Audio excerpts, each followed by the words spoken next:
you open? Yes. All right, good afternoon, everyone. Welcome to the January 9th Community Outreach and Engagement Committee meeting. My name is Lindsay Summer. As a reminder, this meeting will be held in accordance with the Federal Advisory Committee Act. I'd like to remind everyone to assume double intent, and I look forward to this afternoon's meeting. Judy? Thank you. And Tracy, any opening remarks? I just wanted to welcome everyone that's come either in the room or joined us online and go over real quick the meeting topics that we'll be discussing today. We'll be having updates on the public involvement activities. We'll be giving committee input for fiscal year 26 cleanup priorities draft advice, discussion of HAB communications protocols and preferences, discussion on Hanford background materials for new HAB members, and committee business, including upcoming elections for committee leadership. That's all I have, Judy. I'll toss it back to you. Okay, and we are going to start with the updates on public involvement activities. I'll bring up the website here in just a minute, Lindsay. Did we wanted to go around the room and do introductions as well to the people online? Thanks. And there's probably a couple other things I'd like to do. So let's rewind. Hi, thanks for joining us today. And for people in the room, the restrooms are at the end of the hall. We will be recording. Are we recording? Recording. Fantastic. And let's go around the room and online for introductions. When we get to the online, we'll just call out your first name and invite you to state your name and the organization that you're involved with. So Rob, start us off. My name is Rob Davis. I represent the city of Pasco and chair of the Tank Waste Stewardship Committee. Twist. Twist. I got the yes, but no. Treatment. Yeah, stewardship and treatment. Treatment. Okay.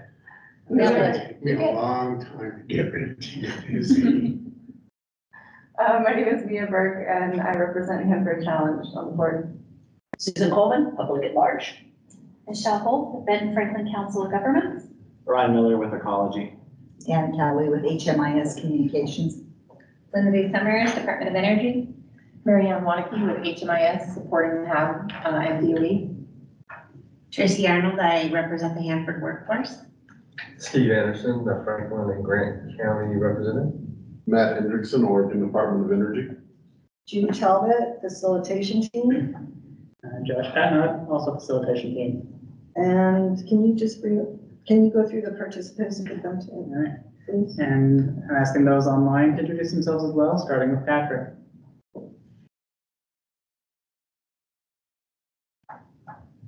I'm here. This is Patrick Conrad, HMIS. Dan?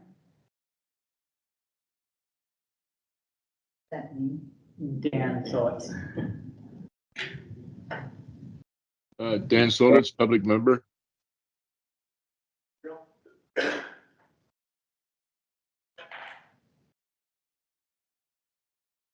Just in case he's not there, we'll come back.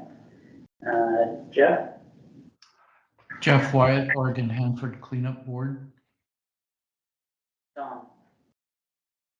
Hey everybody, Tom Cecilia, Oregon Department of Energy. Is that everybody? Want to check out Gabriel again? This is Gabe Bonney, Nest First Stripe. Thank you. And that's all our participants. All right, thanks. So just a little note that I have a family matter that I might be stepping out of the room for, and my computer isn't cooperating, and so we'll work through that secondary one. But before we start, I just wanted to check, Ryan, was somebody gonna present on the survey results, and was there a slide, or was it just gonna be? I could just pull it up myself and share it on the Teams for you, and that's a good time for it, so. All right. Yeah, all right. And with that, Dana, I think we're over to Dana, right? Thank you. Yes. I answered it both, so no problem. If you don't mind pulling this page up, which is the cleanup priorities, public involvement opportunities. And we will. The public involvement opportunities as opposed to the event. Yes, and we might have questions on the events calendar. But Okay. if you don't mind scrolling to the top of this, we'll just quickly walk through it. As you'll see, Patrick Conrad got a nice shot in there to update from our recent Hanford dialogue, so we're excited about how well that went. Under public comment periods, you'll see that Washington State Department of Ecology has their comment period listed. Ryan, do you want that opened up and to walk through yours first? I can, we don't have anything open, but I won't show it. We don't have any comment periods open, so if you just see a blank web page. And that's what we have as well. So that'll be fine. Under public events, the only thing we have that is certain that is coming up is our annual cleanup priorities. We're looking to hold that the last week of February, first week of March. We've got the gallery room tentatively scheduled for the 6th to kick off that. We'll have all the details going out in the pre-notice that we have, we're looking at getting out about January 22nd, but until it's fully socialized and all the agencies have had time to agree, that's all tentative. That will be a public meeting followed by a 30-day comment period. Before that, there'll be a tribal briefing and some regulator meetings to make sure we're prepared for that. As we look down further through here, we have our recently completed events, the 5-year plan, the Hanford Advisory Board meetings, and then of course the Hanford Dialogue event on December 5th. Flip over, you'll see that we have all of the 4 record permits out. The next one will be coming out in the spring of 24.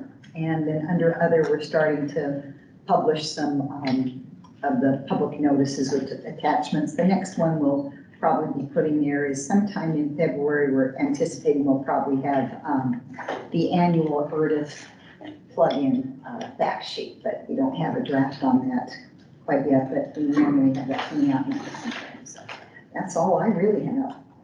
I can share a few comment periods if that's okay. Sure. For upcoming ones. Can I just quick add in? It looks like we do have committee week, March 5th and 6th. So if it is anticipated that we are holding the annual cleanup priorities public meeting, it would be in conjunction with that, correct? That would be nice. Yes. And we have this room secured. Okay. So we do have, so if you happen to have committee meetings on those 2 days, and we did look at that, we were looking at the week prior, but the rooms weren't available. So again, it's still all tentative. I don't want anyone to feel. I just want What were one of the the dates? I'm sorry. March 5th and 6th. Yeah, Great. maybe. Yes, that's committee week for March. I just wanted to throw that out there. Fantastic. Can I add something? And would it be possible to do on March 5th instead of 6th so people coming from out of town could attend? They didn't have the room For March 5th, no? correct. Oh. We wanted to have it the week prior. No room. So these free rooms are getting to be more challenging. They used to be easy If to I'm not get. mistaken, too, I think there's also city council meetings on the 5th too. Good point. So I think that, Usually on Tuesdays. yeah, usually Tuesdays, and because we were looking at meeting dates for the next now I'm going to, so yeah, we'll talk about that. Yes, a good point. With Hanford Dialogue, we heard from more than one person who didn't want conflicts with city meetings on Yeah, so Tuesdays. just trying to be mindful of Good point. the big things happening. So upcoming for us, like I said, we don't have anything currently open, but the ones we have on our radar, we've got the test bed initiative public comment period, which it's looking like our dates are going to be March 11th to April 25th on that. We are going to hold an informational public meeting, so Ecology is going to lead the comment period, but Energy is going to participate in the meeting with us and present, but we're not, don't have the date completely finalized yet, so that will be soon, but it will be in the comment period. It's not going to be right at the start, not right at the end. It'll probably be a week or 2 in, my guess. So that comment period is going to be March 11th to April 25th, like I said. And then I talked about this last year, but there's the NewCon, which is another research, development, and demonstration permit application comment period, and that's involving the tank vapors. That's going to be on. We don't have the exact dates for that one yet, but it's looking probably in the spring timeframe. So I'd say roughly March, April, but those ones we just don't have a firmer idea of yet. But roughly spring for that one.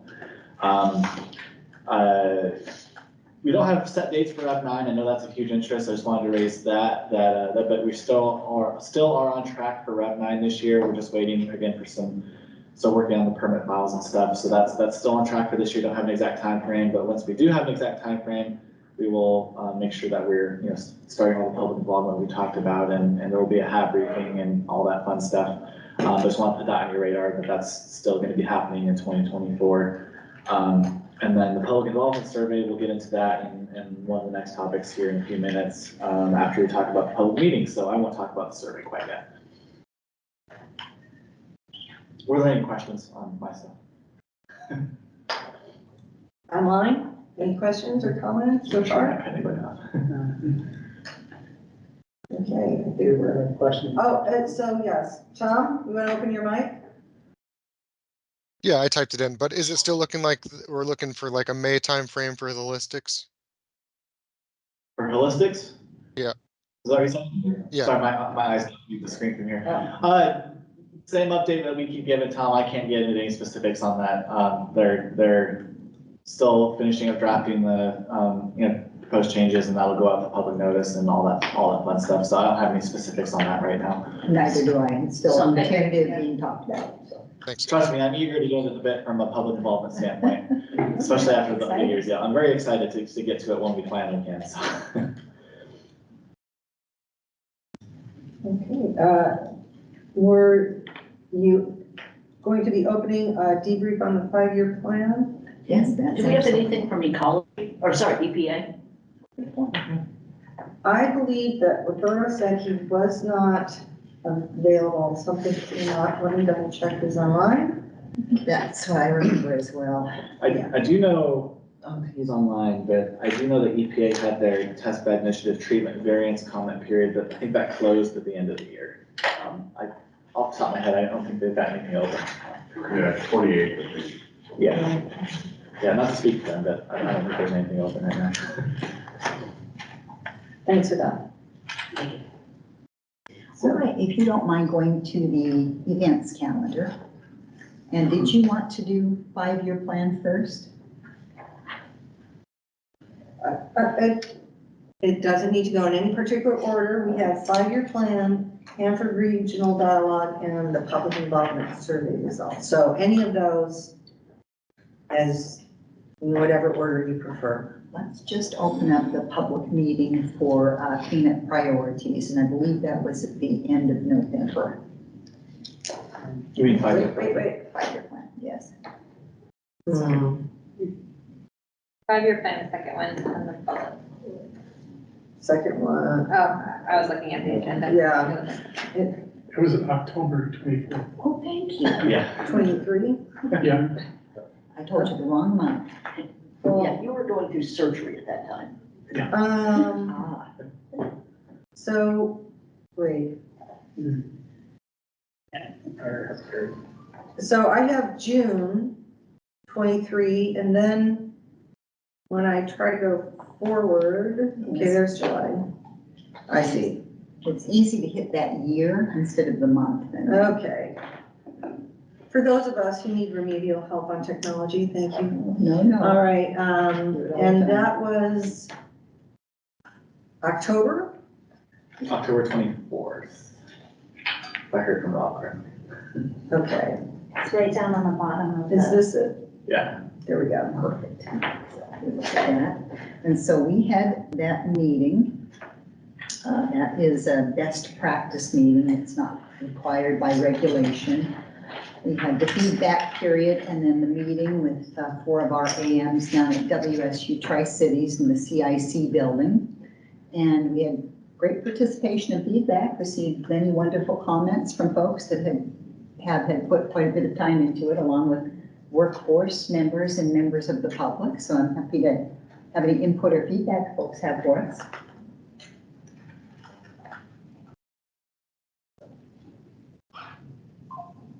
It was very similar to what we've done in recent years. When it started out, this is something we've just been doing for the past 3 or 4 years. When we first started out, it was a survey, and then it moved into a survey about what you'd like it to be. And then we've had quite a bit of input on how the placemat should look and ways we can make that better. And we're always incorporating that kind of feedback. But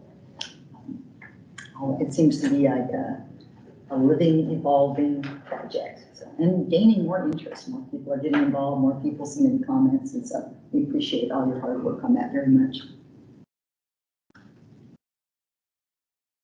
I will share that afterward, I followed up with Dana and shared the best practice that Josh does for the HAB meetings.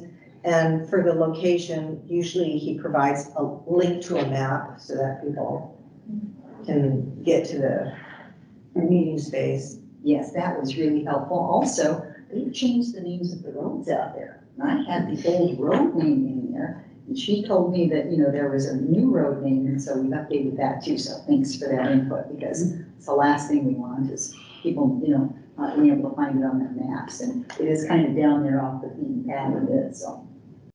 They're remodeling that right now, just for awareness. We had some technology problems here in the gallery room where we normally have our public meetings, and so those things have been improved, so we'll go in there tomorrow and test to make sure they're ready for cleanup priorities when that happens. So we were moving over to WSU Tri-Cities, and they're remodeling that room now, so that's gonna be out of commission for a little bit, so. Both good locations. My comment on this is that I can't tell you how much I appreciate these placements, and I think more should be distributed all over. But what it does is it really sets in mind the big picture, which everybody is asking for. We always hear elements of the cleanup and elements, but this, it's great. Kudos to Vance and those people who put it together, and in your group.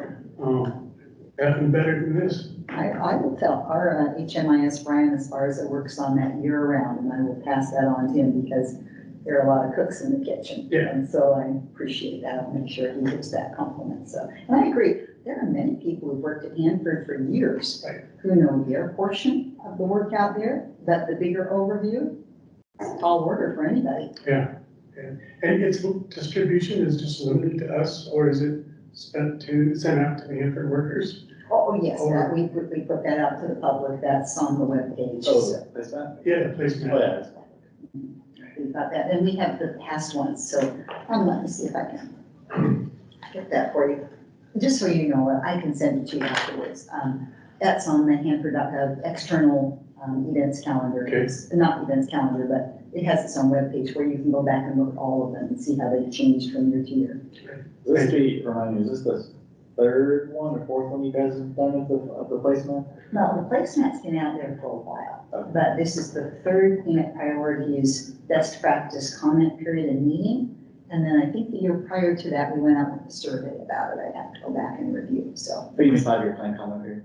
Yes, Okay. because that was something, it came out of I think it was a public meeting we had about cleanup priorities, and people wanted more information and we wanted, of course, that's one of our most key pieces of advice we get from HAB is the cleanup priorities. And so we thought, what can we do to help everyone better prepare for the spring meeting? And so we started to do this in the fall so that people had a better picture and could be thinking about it and working on the advice and learning a little bit more. And so it was good collaboration, good public HAB workforce collaboration to start something that's turned into one of our better products of the whole year, better events. And you keep it up to date, so it does change every year? Every year, yes, every year we move forward in 5 years. And so let me see if I can just find that. You move forward one more year Yes. for the 5 years. Running 5 years. Yeah, they're running 5 Exactly, years. so, would you mind holding up your placement there that you have, since you have it handy? And you see inside those years that you see at the top, those change every year, move forward. The last one drops off and the new one is added on. Right. Thank you. It also allows for people to understand the trade-offs. Because I think anybody involved with this business knows the budget is limited. And these show the trade-offs. Oh, we're not gonna do it this year. We're gonna do it next year, we already did it. I have it up on the screen. Oh, thank Oh, you. Excellent. Appreciate that. As someone who's attended it, I have to say that in content, the briefings to me seem really well done. The time and effort that probably went into dry runs and getting that, and the interaction between the speakers was really, in terms of clarifying or building on, it was very, very well done. I will pass that on too. A lot of those AMs, they don't always hear a lot of kind words, so thank you. Well, wanna go along with the same thing is on our webpage that we have out there, it talks about the past, the present, and the future.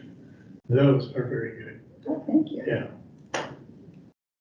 As an update, Roberto has joined us, and so we'll turn to him at the end to ask if there's any public involvement activities from EPA. Let me just turn them right now. Over to you, Roberto. We had updates on public involvement activities and wondered if there are any with EPA right now or coming up. Yeah, I just want to make sure if you can hear me. Yes. Yeah. All right, awesome. Actually, let me get my camera on here. Can you see me? Yeah. Nice seeing. Yeah. Okay. Thanks. So yeah, currently, we don't have any public involvement meetings going on for EPA with regard to the Hanford site. But we do want to let you know that the 100K remedial investigation and feasibility study draft documents are out now. They're on the administrative record. I'll post a link to them shortly after I finish. We anticipate having the review finished, and I'm trying to get the date here. February 12th for the 100K RI and March 5th for the 100K feasibility study.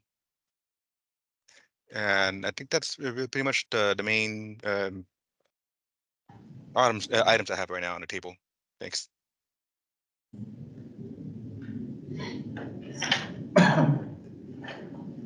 All right. And do we have any more comments in the 5-year plan meeting online? I'm keeping an eye. And if none, then on to the Hanford Regional Tagline. And if you don't mind, we can pull that meeting up on the events calendar for December 5th. Yep. And we all, just so you know what we already did, of course, we took notes. They took notes from the debrief that the full HAB gave on December 6th. So we took that, and then as the PIOs and the contractors, we did put a couple of hot washes and compared notes and received good input from EPA and ecology and the other participants. So we had some good steps going forward from that as well. So we've received good feedback so far, and we're eager to hear anything else that the COE has. That seems so strange to me to say COE, and I've been saying BIC for so many years. So. Who all attended the Hanford Dialogue?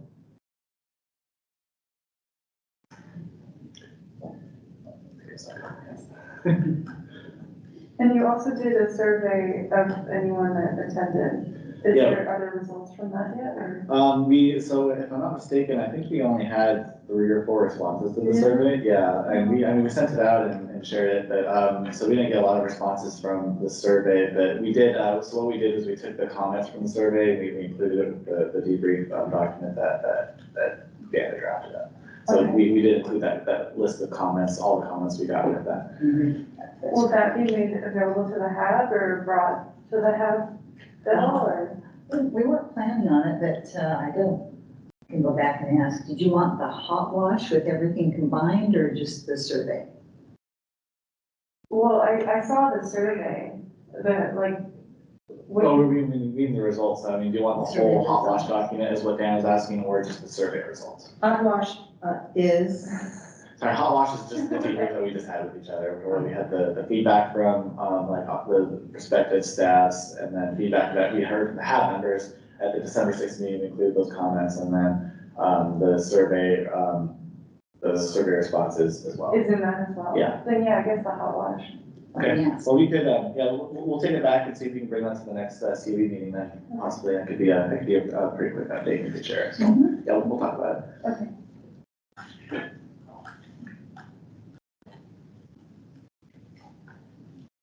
Okay, I've got a note of that. And any other thoughts? The only hiccup that I've heard concerns on was just how the whole table concept evolved. Yes. Was I generic enough in how I said that? This is it. Yes. So that, probably is an opportunity for improvement. Definitely is, yeah. So as we look towards planning our next event, I think the biggest thing to know, at least from my perspective, one of my thoughts on looking back on the whole thing was there's a lot of miscommunication and communication that didn't happen around that stuff. And I mean, I understand there's some chat with the COE back in September about it when I was gone, so I wasn't sure how all that went down. But so we're gonna definitely make sure that that's a lot more thoroughly outlined and prepared, and we've got just that all completely outlined before in the planning process, and that way it's just set up and good to go. As I said, it's just, it kind of became a whole communications headache for, I think, for a lot of people. Oh, yeah, it was. That Well, I think is an was- opportunity for improvement. We did what we had done the 2 prior meetings, made the offer, we didn't have takers. So kind of went on and still had the open house, I think I had a table with the display, not much. And then this one, there were more takers, and then there was the, hold on, we can't legally do this, so yes. Yeah, it was an evolution. Yes, reworked. So not blame with anybody, I think it's just an opportunity for. You were correct, that's probably at the top of we've got to handle this differently. I mean, conceptually, and I think conceptually it was a great idea. It was a great concept. Now we know there might be takers. Figure something out. Yeah, so we'll be, as we haven't even started planning another one yet, because it just happened, and we've got also public involvement coming up that we've been planning, but as we start planning our next one, that's very much something that's gonna be ironed out and figured out. But yeah, we just had our debriefs and stuff, and so we just finished that initial kind of, here's what happened kind of phase, and now we're going on to we'll get into the planning process and kind of that kind of stuff next, so all the feedback is very welcome. So we had a sign-in list for that, right? Yes. And so can you give me a perspective of the populations of people that attend? How many government employees, how many people from just the public, or? I can pull that up and give a little looky-loo. Are you looking for CAD members versus public versus staff? Or? Well, just give me was it all attended by him and workers rather than the general public that we were trying to outreach to? Let me take a quick little looky-loo here. As the person who was signing people, and I can tell you it was not 100% having staff. There were actual members of the public there who said things like, we had a line on the form, like, how did you hear about this? And someone said Instagram. They had seen one of the social media posts, and we had, so again, I don't know the breakdown, I don't remember that, but I know I do know that I talked to people who were just there as interested members of the public. Because I put one of my posters up at the health club, at the Blackwest, wherever you go to. So it was on the bulletin board. Yeah, and while Dan's pulling that up, just a quick recap of some of the stuff we did in advance of the meeting. We did the advance notices, we did several of those, I think, which was also translated. We worked together and created the flyers that were put up and handed out, and they were available at several months worth of PAB meetings, I think. Right. We made a joint news release that we issued. I know Energy issued it to some of their contacts, and we just distributed it to the ecology statewide distribution list. And just our news channels, we did the news release. We also did a paid advertisement on social media, Ecology did, and obviously shared with the HAP distribution list and some of those other things too. So we did a pretty broad outreach on it in advance, trying to get as many people as we could. So hopefully that took up time for you to pull that up. I'm counting 62, I might be off a little bit there. So we had 62 sign-in, and Marianne did a great job of making sure we had sign-in folks. Let me do a quick count of staff and agency versus PAB and public. Anyone else would care to speak? Yeah, this is a very colorful poster. It really attracted a lot of people, I think, just the way it was formatted. Good, yeah, that's something we've been trying to come up with, not just with Hanford Dialogue, is when we do these TPA events, we're trying to be careful about branding too, because it's a TPA event, it's not an ecology event, it's not a DOE event, it's not an EPA event, so we're really trying to come up with more of a tri-party toolkit for future, public outreach stuff. So it's something I think that we might still explore, come up with something that's more formal and official, but that's kind of the result of those conversations we've been having, is trying to come up with like a TPA branding versus, separate agency ones. Public event, Yeah. that's set up. And just expressing that it's a collaborative, I think Exactly. it goes a long way. That's a good idea. Yeah, 100%. That was the intent with the neutral branding, so.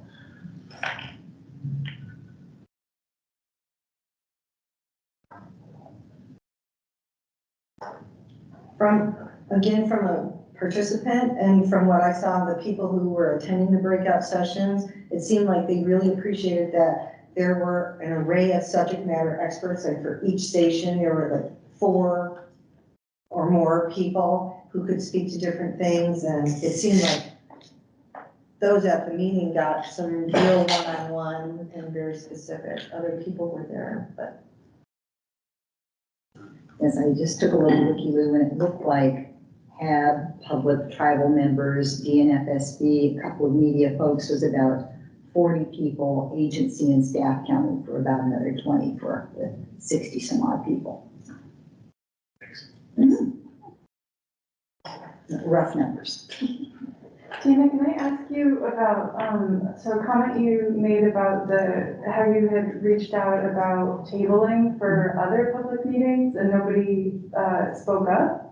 Which meetings were you referring to? We had 2 Hanford dialogues in the past. We had one in Hood River, I believe it was 2018, Okay, and then we had one here in town in 2019. so specific to the dialogue? Yes. Hanford Okay, dialogues. okay, and those are before my time? Yes, so those happened. We've done outreach and, I thought we had tabling on the 2019 one. That's the impression I was running under, but maybe I was incorrect. But I thought that we'd had more tables than what you said for that event. I think we had there, and then we had the workforce table, the HWEC, or the Hanford Workforce Employment Center. So I think we had a couple, but do you remember any others? No, that was like a month after I started. So. A blur, right? Yeah.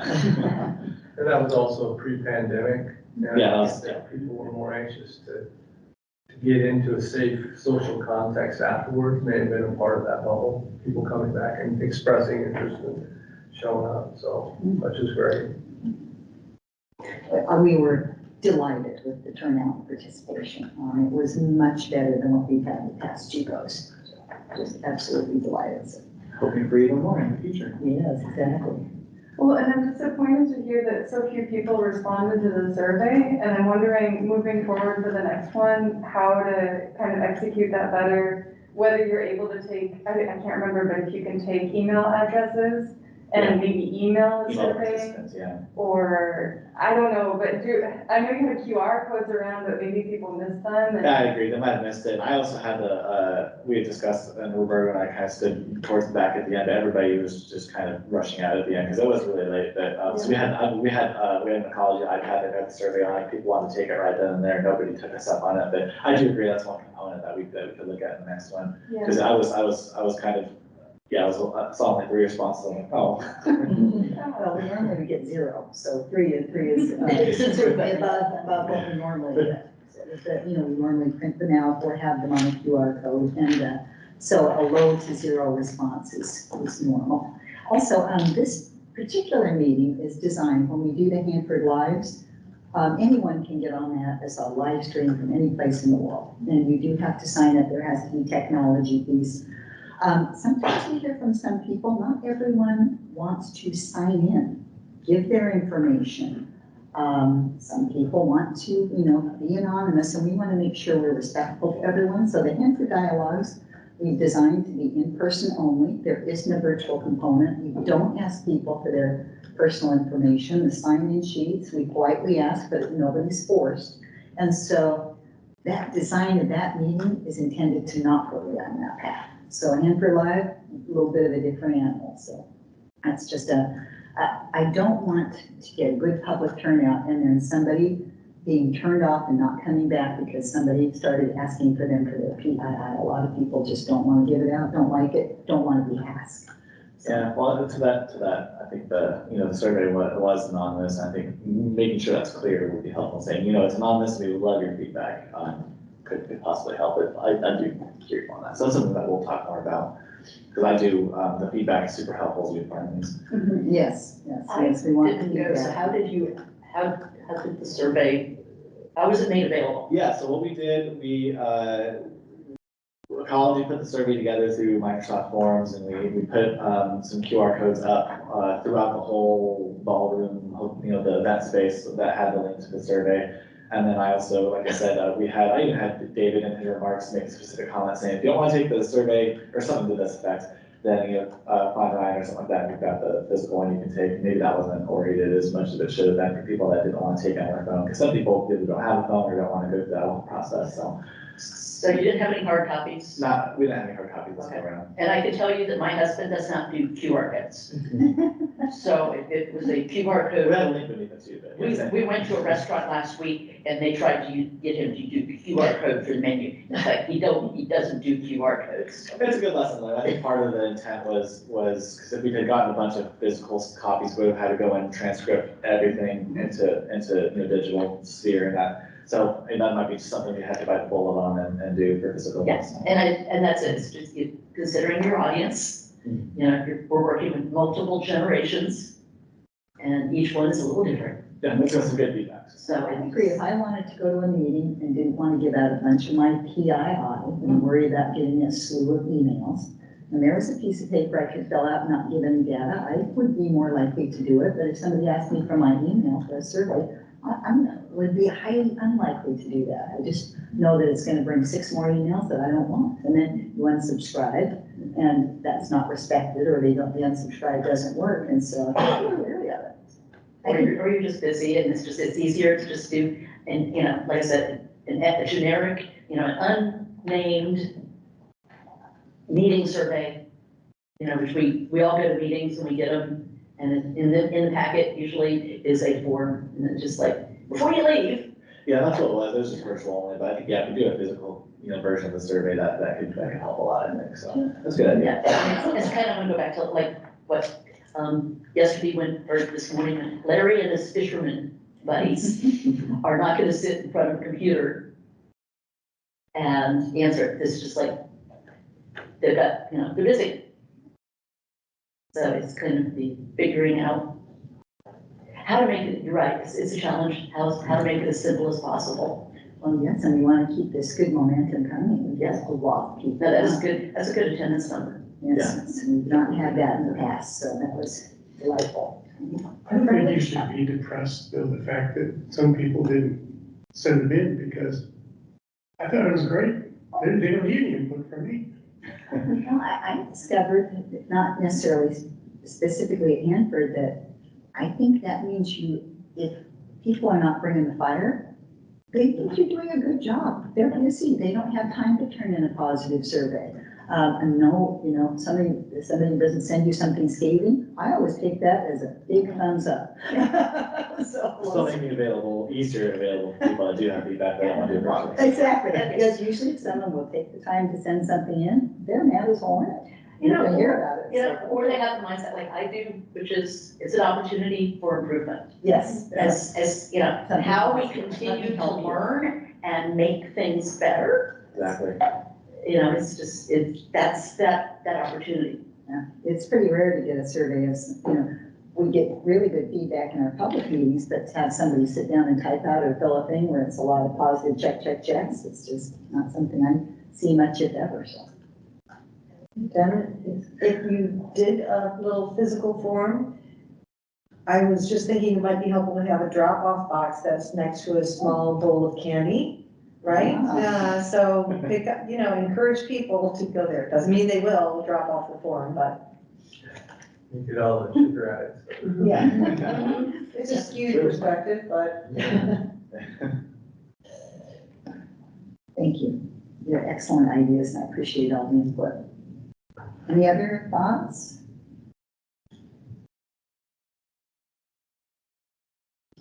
That's all I have. Thank you. And I think that brings to the public involvement survey results. Yeah, so I'll just go on to this year's survey first. So every year, the tri-party agencies put out a public involvement survey. It's required under the public involvement plan. Ecology puts it out on behalf of the agencies because EPA and DOE have some federal rules and weird things with surveys. So we just send it out on behalf of all three agencies. We're still working on it together, but we issue it and share it more directly from our stuff, just to make sure that we're following your guys' restrictions and stuff. But this survey was issued last Wednesday, I'm looking at my calendar, on the 3rd, and we're taking responses on the survey through February 16th, so middle of the month.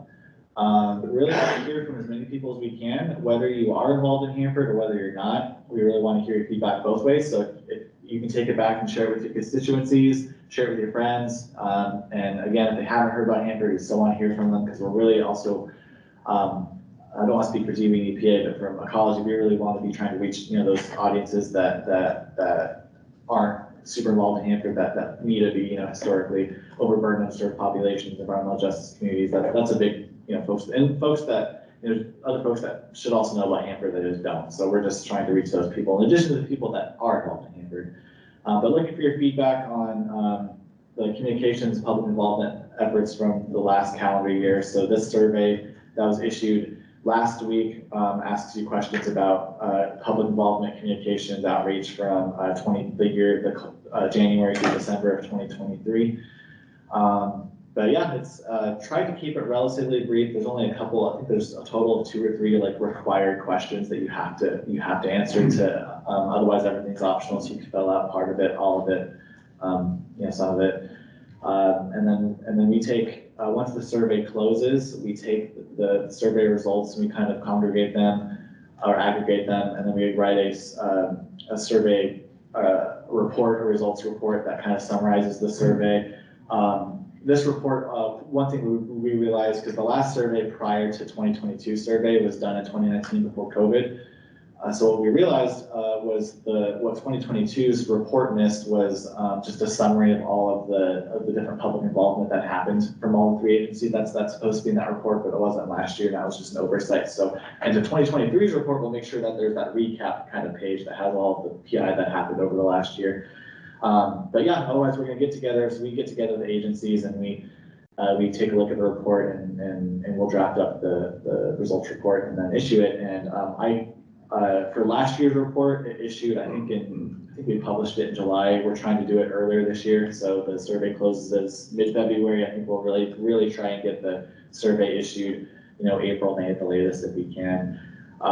So we'll try and get out earlier this year. It just depends on staffing and resources. But so I think then I was going to share just the high level, the survey results from 2022 today with you guys. So I can pull that up on my screen in a second, and it might be hard for you guys to see it, but I'll read them aloud, which should help a little bit. But before I go into that, I want to see if there's any questions on this year's survey or just the kind of survey process or just anything like that. Just one, Ryan, I think related to, you're trying to get as much input as possible in terms of how you heard about this, those things. You had only one selection, so there's multiple places where I heard things, and it would have been nice to make sure that kind of comes through, so that other things, how many things are being effective, as opposed to just that one that people maybe just go, yeah, it was a social media thing, or so fill in multiple. Just I think all of those inputs that if somebody's willing to give them to you, you should take those. Yeah. Have you connected with the chambers or the Rotary? Because that's a great way to reach out to the community. Yeah, exactly. Yeah. So when we issued the survey last week, we did a news release, and I've started forwarding it just directly to groups too. I sent it to the Hab, and I've started distributing it directly to some other folks. And so that's on my radar after committee week this week, is I'm going to send it to the chambers and some other folks directly, and some of the clubs that we've done outreach with. It's just been super swamped the last week, so I've only been able to partially get it out. Yeah, I know that the chamber, I think, does an e-blast. Yeah. And you've got all the different Rotaries around the Tri-Cities that have, morning meetings and stuff like that. Mm-hmm. That, like I said, would be a good place to reach out to. Yeah, it's a great feedback. Yes, that's on my radar to do this week, is to send it out to some of those extra groups. And we did, when we issued the last year's survey, we issued just an English one when it first launched. We got a translated one that went out a couple weeks later. So we extended the time we took our responses to accommodate for that. And, we did only get 3 responses in Spanish. But this go around, what we did was we translated it beforehand. And so when we issued the survey, we issued an announcement that was sent out in both English and Spanish at the same time. And then there's an English version of the survey and a Spanish version of the survey. So we're really hoping to see if we get more responses on the Spanish side this year. So when are you gonna do a Ukrainian version? We've got a heavy Ukrainian Russian population. Oh yes, the Spanish one is the more easily available one because my staff member, she's bilingual. And we have a translation team. We have a whole process we gotta do. I think we might have some Ukrainian translation. That would take like 3 times as long to get that one translated. So it's on the radar though, to maybe look in the future doing it in other languages too. Yeah, it's just interesting that the demographics of the Tri-Cities Yes. is changing significantly. It's true, actually, for our federal programs, we are now required to have Spanish and Slavic languages as a group because of the number. Interesting. Yeah, that's one thing that I was talking about Ginger before she went to her new position was exactly that. Yeah, the languages beyond English and Spanish. So that's definitely on our radar. All right, were there any other questions or comments so far? No. Nope. And online. All right, so I'll go ahead and share my screen since I'm on the Teams meeting here. So on the report, I'll zoom in as much as I can. It's really hard for you guys to see. Apologize, I should have printed this. It's also a 26-page report that we're doing on paper. So I'm not going to go over the actual report part. I just wanted to go over some of the results just for the sake of time. But there is a whole report where we just kind of summarize, and there's also there's the free responses, which we show every single free response that was provided. We provide that in this report too. That's above this. And I can show those if we have time, but I just wanted to go to the more of the high-level results first. And here, 1 sec while Josh fixes that. Thanks, Josh. So the first question we asked last year was, how do you prefer to receive information about the Hanford site? And this one was actually choose all that apply. So we had other in-person meetings, mass media, so news, social media posts, searching for information directly through Google, directly on the agency website, mail or email distribution list. And what we found from the respondents last year was, I think we had something like 70-something responses. This one's a little harder to tell, but we had, and this is, people could choose all that apply. So some people probably pick multiple, which is why the numbers don't add up. But the biggest answer there was email distribution list. So I think a lot of the people we reached with last year's survey was through our Hanford info list and those kind of channels. And I took a look at this year's survey with Dana like 3 days after we started it, and we were already at like 20 responses. And we had got some responses down from Oregon and across on the west side of the state. So far, it looks like we're having some more broad responses than hopefully just the email distribution list. Don't get me wrong, that's a really good channel, but that's what we're trying to definitely, again, trying to improve and make sure we're reaching more people than just through like the email list, for example. And then we asked a series of these kind of questions. This one was just public notices, fact sheets, and publications are easy to understand, and we just used the Likert scale, which is from strongly agree to strongly disagree. And the majority of respondents were from neutral to strongly agree. So we had 29 that said neutral, and 25 agree, and 13 strongly agree, and then a little bit less on disagree and strongly agree. So at least from the people we heard from. Again, I know there's a lot of people that we're still trying to reach that we haven't heard from, but the people we heard from for this year, looks like a lot of the public notices, fact sheets, and publications were pretty easy to understand. So again, taking the lesson that, it's not perfect, we got room to improve, but at least the people that responded last year found it pretty easy to understand. How do you prefer to receive information about the Hanford site? I think this is the question you actually talked about, Steve. So maybe this year we didn't have to choose all that. I'll have to look at that. But so this one included other in-person events, mass media, social media posts. So again, actually, I think what happened with this report was we accidentally duplicated the graphics. So actually, feel free to disregard this one. This is just an error on our reporting end. So yeah, this one's the same exact graphic as the first question. So that's another thing that we're going to make sure we have right the next go around. Websites are easy to navigate and content is understandable. Similar to the public notices one was, we had a similar response where the majority was neutral to strongly agree, and then we had some respondents that disagreed and strongly disagreed. And for sake of awareness, since we issued the Spanish version of the survey late last year and we only had 3 respondents, we just included all of them together on our review here. So the Spanish respondents are included with these responses. Brian, I'm curious, Yeah. like when the survey went out for 2022, because I don't remember, I wasn't as involved in this and I may have been on the list or may not. Was that the same wording or was it like a 1 to 5 and then with 1 being strongly agree, 5 being, or vice versa? Did they see the word neutral? Because that intrigues me that people would say, oh, I'm neutral about. I don't think so. I think it was on a 1 to 5 scale. Okay, I have to look back. the and check. neutral is if they ranked it a 3. I think so. Oh, okay. I think so. Thank you. I would have to double check that, but That's that's a helpful. good question, yeah. And then one of the questions was how can we improve website content? So that's a free text response section, which again, this is available on our website. We'll drop the link in the chat and make it available afterwards. So maybe the link to the report can go out on the Have Happenings for folks that want to see all the responses. And I can scroll up if we want to, if we have some time. How much we got till 2:15? Okay, we got some time. Social media posts are understandable and engaging. This one is just truly more of a neutral answer than the other ones. We had some strongly agrees, some disagrees, but it looks like across the board, this one was mostly neutral responses. I believe my input helps influence Hanford cleanup decision. There was 82 responses to this one, and they varied quite a bit, as you could see. Yeah, that one was kind of across the board for that answer. There was a lot of folks that were neutral to strongly disagree on this one. So, yeah, so there's that one, which is so it looks like, and I think we wrote about this earlier on in the report, was a lot of folks find our fact sheets and some of our websites, social media, easy to understand and engaging, but when it comes to their actual input into cleanup decisions, they don't feel like their input is heard or responded to maybe. So that's a message that we heard. And then the question 8 was another free text response where we just asked for folks to please share specific examples and ideas of how you think we could improve public information involvement.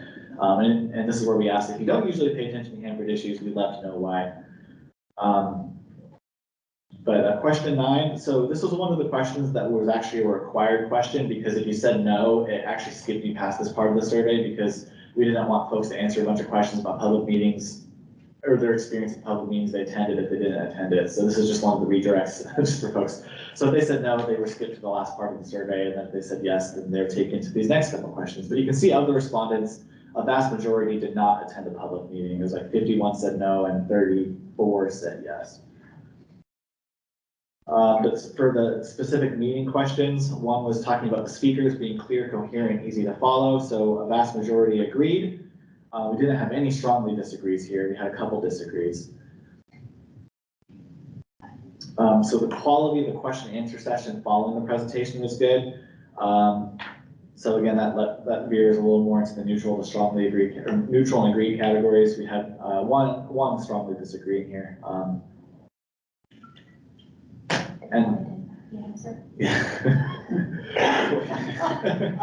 Quality of meeting facilitation was good. So not the SMEs, but the facilitators of the meeting, which for DV's public meetings, I know is you a lot, Dana. So I think this is reflective of a lot of the facilitation you did last year. Thank you. So neutral, strongly, or 2022, not 2022. Yes. Nothing I love more. And then we had question 13. Did you provide public comment after attending the meeting? And we worded this very particularly because in 2022, Ecology didn't hold any public hearings, which public hearings are different from meetings where you actually provide formal comment during a public hearing. Public meetings, it's question and answer session, so not a formal comment as this says. So this one, that's why we said, because the only meeting that was held by the agencies where you could submit a public comment was during a HAB meeting. So that's why we said I provide comment during the meeting. And I think that's similar for 2023, where there weren't any public hearings. It was only public HAB meetings where you could provide public comment. Now for 2024, we're going to have a different scenario. We're going to have our Hanford Sitewide permit renewal, holistic negotiations. We're going to be doing some more stuff like that, where it's going to be more formal public comment. So this question will probably look a little bit different in next year's survey. And then did you provide feedback to the agencies via the online evaluation form? And did you, looks like that was just duplicated. So this one, they said a vast majority was no, 7 were yes, and some of them said an evaluation wasn't provided. And we tweaked the wording on this question for this year's survey that says something like, instead of an evaluation wasn't provided, it was, I wasn't aware of an evaluation form. So we're looking for that option too, that way folks, they did attend a meeting and maybe wanted to provide feedback and didn't know that there was a method to do so. I just don't know how to use QR code. Yeah, that's it, exactly. And then just asking if reasonable accommodations were provided for online or in-person meetings, including Spanish translation or other requests. Again, not applicable for a majority of folks. We did hear from one that said no. So that's the thing. Another thing we changed on this year's survey was I think the question after this on this year's survey actually asks you, if you said no to this question about accommodations, please explain what accommodation wasn't provided. That way we get some specific feedback on if it was a translation request or interpretation request or like an accessibility accommodation at the venue for the meeting. So that's another thing we changed with this year's survey, was to try and get some specific feedback if there wasn't a reasonable accommodation provided. That way we make sure we are doing that. And then the last free text response was if you have any specific feedback with your experience with the meeting. But going over demographics for this, this was what is your zip code? So from last year's survey, you can see a vast majority of respondents were here in Tri-Cities from the map. It's kind of hard for those in the room to see, I know, but we had a smaller bubble over here in the Seattle area, a smaller bubble yet still in Portland, and then a little bubble over here in Idaho, and then one down in Texas. And if I'm not mistaken, I think I see a bubble over there in Washington, DC. So, Very nice. So majority in Tri-Cities. Yeah, so I'm interested to see if we get more in next year. So, sorry, Mia, were you gonna say something? No, it just looks like there's one in California. Oh, yeah, you're right. Sorry, down in LA area, there was one. You're right. So I think when we make the graphic this go around, we'll try and make it a little, and I was already talking about this with Dana, when we make the graphic for this one, we'll try and make it a little more, poppy and a little more easily visual to tell. And we're really hoping we get a little broader map on this survey go around. Oh, here's another one. Here's a more specific one, I guess. What was the difference with these ones? Northwest. Yeah, that's just to indicate where roughly they were. Yeah, this is just the rough area. So this is the specific area for the Northwest. And you can see the little bit of the breakdown. So we had some scattered. I think that really small bubble is just one respondent. So you can see you had some scattered over the state, but again, it was largely Washington or Tri-Cities, Seattle, and down in the Olympia area, and then again that little Portland bubble for a couple of responses. It says Squim. The one on the coast. I think so. So somebody over on the coast was thinking about Hanford. The lower next to the Columbia, that's gotta be, What? that's gotta be a walk. What age range? So we asked the question about your age range on the survey. So vast majority of the responses were over 65. And we didn't hear from anybody that was under 18 or 18 to 24. So again, as we usually do these surveys, we're trying to hear from as many people as we can. So so this just goes to show you the response, who we heard from this last year's survey on from the age range. Just seeing that, is there a way to do more outreach to universities? Yeah, it's another great idea. Yeah, that's on my list to reach out to this week, is to send it to some different college contacts I have and see if that could help with that too. Yeah. Yeah, definitely want to hear from those folks too. What is your gender? We had about half of it were men, 11 prefer not to say, and women were 32. I think, if I'm not mistaken, we took this question off for this year's survey because we're not trying to reach a specific gender, we're trying to reach everybody with Hanford. So I think that, if I'm not mistaken, that question might be taken off this year's survey. I'd have to double check. Okay, exactly. It was not there. And then education, you can see a vast majority of respondents were 4-year degree or graduate degree, and then 8 were doctoral studies. We did hear from one that was some high school. We heard from nobody that had just graduated high school, or just had just the GED or high school diploma. And then we had some college, and then some union apprenticeships, trade schools, and then a couple 2-year degrees. So just another tell of the general audience we're reaching, where the audience we reached was typically an older audience that was more male and more highly educated for a 4-year degree or graduate degree was the majority of respondents from last year's survey. And then for ethnicities, you can see that, again, the vast majority of respondents that answered this question identified as white, and then the very small amounts of those other categories. So again, just reflective of the audience that answered last year's survey. Again, we're trying to reach more audiences that historically haven't been involved in Hanford. I think another data point that just might be interesting would be, if you have an affiliation to Hanford. Just like we were asking about the public meeting, how many people came to the public meeting that we would consider just, John Q. Public versus I retired from the lab, or I have family members that work Yeah, that's a good question. Side like the current Hanford worker, previous, or maybe the relative, or just no connection to Hanford. Yeah. Yeah, that's a great idea for a question for next week. All right, and we're almost done with these big questions. So indicate your household income range. The majority here was in that 100,000 to 150,000 range, and for the biggest answer. Otherwise, they were pretty across the board for the green through gray categories. So there's another interesting data point to look at. It's so long. And then what we included this year's survey was we included the raw data files. We did take out the data responses that were more because somebody could take some data and look at it and potentially narrow down like respondents. We took out, I think, if I'm not mistaken, I think we took out the demographic data out of here for the individual responses. That way it's just more protected data. That way the anonymity remains for participants. Yeah, so yeah, you can see, I was reading it. Yes, we did take out the demographical data to preserve the anonymity, but folks that love data and want to create other different graphics and stuff, you're more than free to go in and play with data. I think this was an inspiration after I finished my master's degree over the summertime, where I was playing with a lot of data in my last class, and I was like, ooh, people can have fun with data if they want to, and it's good to include the raw data on surveys sometimes. So yeah, that's the survey responses, not the free responses. If there's an interest, if there's time, I can scroll through some of the free responses if you want, or we could move on to something else, go break early, or take questions and answers if you guys want to talk about some more. But feel free to let me know if there's anything else you want to talk about with the survey. Well, I'm glad you're looking at information and getting feedback anyway, because I think it's important to know if you're in the right direction. So.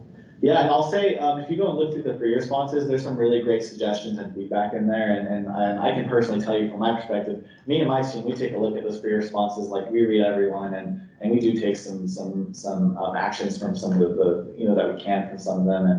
And like I think there's some questions in there about some website stuff and some public meeting ideas and stuff for ecology. And so we're definitely trying to say that we hear your written responses too, and try to make some improvements based off what we hear from the folks that take the survey. So yeah, that was gonna be my question. What are you doing with it? And you got all this nice, it's the flip side of doing a survey is that you don't want to just put it on a shelf. Mm-hmm. So it's kind of what I would ask each of the three agencies, what have you done with what you've received? An example of what you've done with what you've received. Yeah, did you have anything you want to talk about, Dana? I'm asking for a raise. No. Based on your facilitation. No, we take all the input very seriously. So one of the things that we've done based on some of these survey results is we have moved to moving away from added the QR codes. We're trying to move away from print things to go green, more environmentally. We're sending out postcards to help people move to the electronic distributions, to move away from that big TPA mailing list, to try to, downsize that. And then just to the ongoing efforts to really try to improve the placemat, improve the conversational style of the social media posts, the public notices. Public notices used to be quite different. And thanks to the agencies, and lots have had input, the PIC as well, COE, those have been made shorter and much more conversational. We're using links. Roberto, Lindsay, anything else you can think of, Marianne? We incorporated in the last year or two. Roberta, do you have anything you want to share? Any reflections or thoughts on Susan's question? I would also, for Roberto steps in, I would also add, moving meetings to coincide with HAB meetings to make sure that we have the opportunity for our out-of-town HAB members who'd like to attend, be able to attend those public meetings. Kind of curiosity, we have some, 53 members of the board, including alternates. Could you send a survey out to us? And to look at the data and see how much different that is than your general public. And I think that before the meeting starts, we just pass the survey around. During the meeting, please fill out these questions if you got time, and leave it in a box, and, yeah, all the members. Yeah, no, I actually, a while back, we talked about doing Just an that. end of, especially full board meetings, having an end of meeting survey available to help, improve, Right. identify opportunities for improvement of our board meetings. Similar like the one we did for orientation, just for board meetings, right? Yeah. Yeah, and that very first question that you had, do I feel like I have an impact on the choices? Yeah, I think that's a great question to ask. Yeah, absolutely. Because we might be missing something that we haven't seen. Yeah, that's something we should talk about, definitely. Roberto, we didn't mean to cut you off. Did you have anything you wanted to add? Not too much more than what's already been stated before regarding like taking a look at the data, and reflecting on it and seeing where we can improve, and also where we are improving and how we can continue to exercise. I also like the idea, Rob, David, I believe that was your idea regarding an end of the sorry, not regarding delivering the survey back to your constituents. Did I hear that correctly? Yeah, I was just encouraging folks that have members to bring the survey back to their constituencies, and if they could share as much as they can, yeah. Yeah. And I guess what I didn't quite understand the question. Are you saying that HAB didn't receive the survey that Ryan sent out? No, I would say a possible survey just to the board members.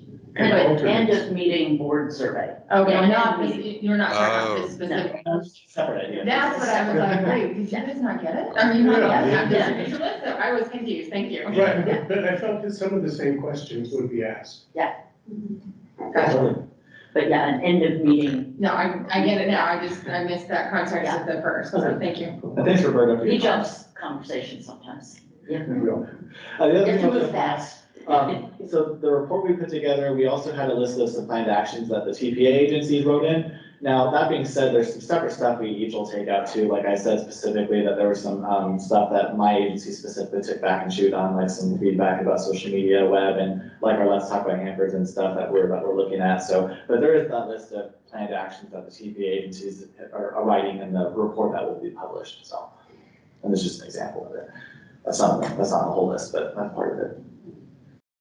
I'm curious if there's any actions coming out of the question that Rob brought up about, and I'm gonna get the phrasing wrong, but is my input valued or taken into consideration?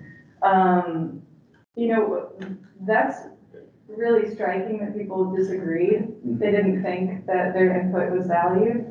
Is there anything being done on that front instead of, concrete, we'll do the meeting this way or communicate that way, but, how can we address that? Yeah, I think the thing with that specific response is it's something that's not an easy fix, that's for sure but it's something that we constantly talk about is how can we meaningfully engage the public, and some things that I know that we're working on, like for ecology, for example, when we do our public comment periods, we have a response to comments document where we try to respond to every comment individually and not just provide just a yay, thanks for your comment, that was awesome, kind of a response. So, providing a meaningful response to a comment. Now, there's sometimes we'll get responses to comments that are completely out of scope. Like, for example, if we get like I was looking back on, I forgot which comment period it was, but there's some, we sometimes will get like a comment, say for example, it's on the integrated disposal facility, and somebody just says a comment that says, clean up Hanford. There's not a lot we can do with that. We'll still try and provide a meaningful response if we can, but there's some comments like that we can't do a lot with, because it's just a simple statement, but yeah, we do try and, that's one of the biggest ways I think we can show the public that their input matters is, showing how we took their comment and responded to it, whether, it made a change on the permit or just clarifying a question, because sometimes people ask questions or concerns with their comments and answering it with that response. I think that's one of the biggest mechanisms we can do that. But there's other ways, there's other things that we're always talking about, trying to improve on changing that perception. So. I agree with Ryan. I mean, sometimes comments will be highly scientific from folks who have worked here or have an excellent idea, and it might not be a path that's chosen, or it might not be maybe the most front-running feasible idea, and some folks might not be happy about that, and other folks might write something like, put all that waste in a rocket and send it into outer space. And it's not an unreasonable thing. We might think, well, that might be very dangerous, or it's not very realistic, that, just a way to send it up and get incinerated. And that could end up being a response that my comments are not being taken seriously. It might not be reasonable or legal or practical, but it's still a comment. And then when they fill out that survey, so we have all kinds. We have, comments and ideas that might be highly scientifically practical, and other things that if they're not used, that person ends up with that response, getting that outcome. So, like you say, it is a complicated fix on that. And two things that my team did in the last couple months as we prepped for Rev 9 was we actually, and they're on our website right now, we created 2 one-pagers. One is how a comment period works. It's just a one-pager that describes how a public comment period works. More in the idea of Hanford. It's kind of general but we also focus on the Hanford side of things. So it just describes how a comment period works and the process and what that looks like. And we have another one-pager we made that's called tips for writing public comments, and we actually offer specific tips and feedback to the public on, here's how you can write comments that are more meaningful and that can actually, have more of an impact on the permit rather than just, saying, Clam Hanford versus that. I mean, you're more than welcome to submit any comment you want, but there's more for tips and suggestions on writing like a meaningful comment is what that publication is geared at. So we're looking to share those in our Rev 9 public involvement. But those 2 are already up on our website. If you go to our public comments periods page, both of those documents are linked on there right now. And we just published those again. I think we actually published both of those in the last month and a half for both of those documents. That'd be helpful. I mean, it is very helpful to get the type of feedback you needed. Being mindful of time, because at 2:15, we're gonna turn to the IM, but Steve, you wanna? Okay. And if there's other items, they could perhaps come forward at the end of the session on committee business, so we have another opportunity. So Jeff, are you online? There you are. Yes, I am. I've been patiently waiting off stage. Okay, great. We are turning to your slide deck, and over to you. Okay, great. So double apologies to those of you that have already seen this presentation, because this is the 3rd time in the last couple days, and at this point there's maybe only a couple of you in here that haven't seen this, but bear with me. So cleanup priority advice tracks DOE's 5-year plans, and what we're doing is putting together the 2026 cleanup priorities. This is our advice to the TPA agencies. So DOE breaks down their 5-year plan goals into 4 groups: core operations, waste treatment, risk reduction, and waste management. And so we're formulating this advice to kind of track that format. Now, today, for this particular committee, I think we really want to focus on the first 3 items under core operations. That's where we really need your feedback.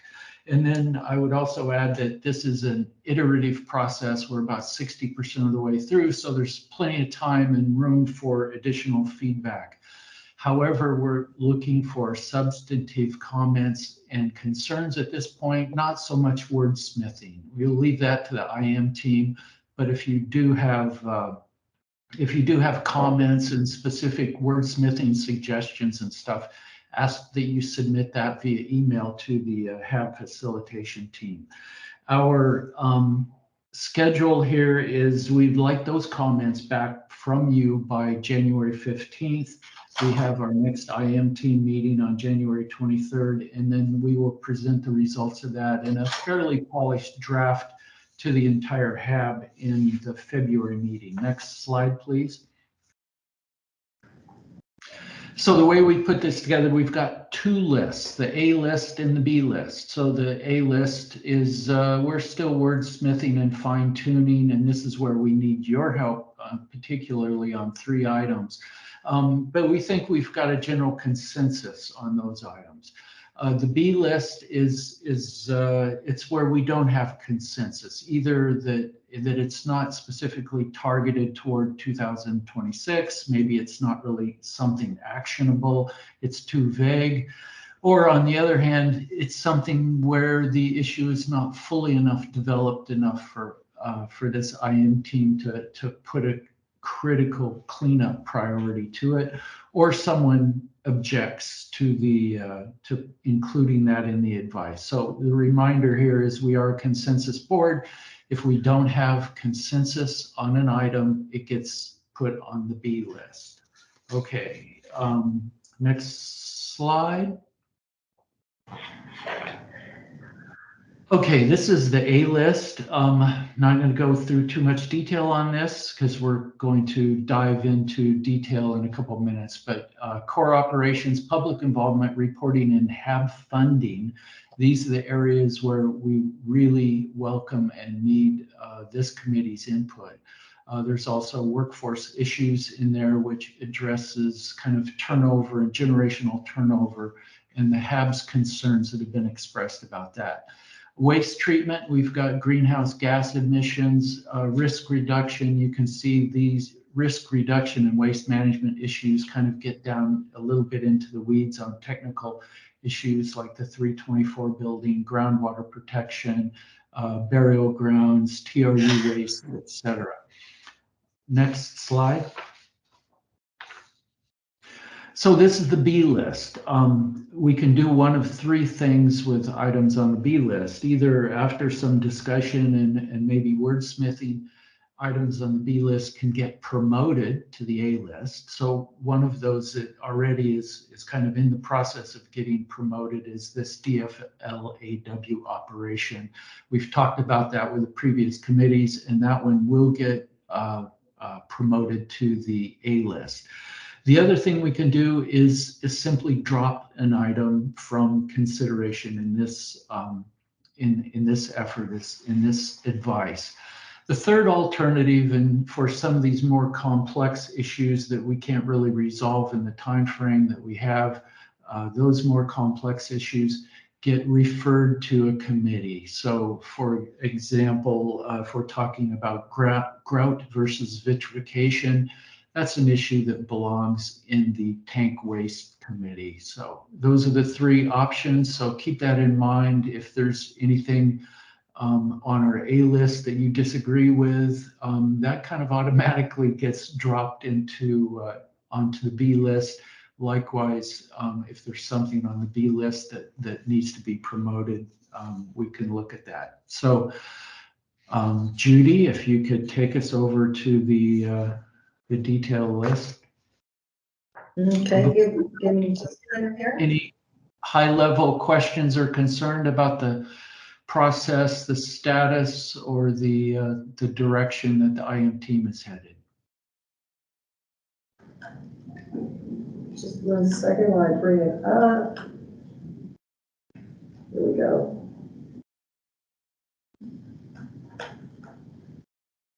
How many of us in the room have not been through this exercise over the last 2 days? Just this. Okay. We've got 2, but and especially since we're focusing on some specific items that maybe haven't gotten as much attention in the past, I think it is worthwhile pursuing. Okay, so those issues that we'd really like to get this group's feedback in are the first 3 on this list, C, A, B, and C. So the first one, public involvement. Address in writing all comments received during any public comment period. The timely response should be in a matter that extends beyond mere agreement or disagreement. regularly schedule opportunities for the TPA to provide education and meaningfully engage in dialogue with the public. So the core issue here in our discussions is there's been some discontent among members of the HAB that comments get submitted, but we don't get feedback on those, whether they're accepted, how they're processed. So would like your thoughts on this issue of public involvement.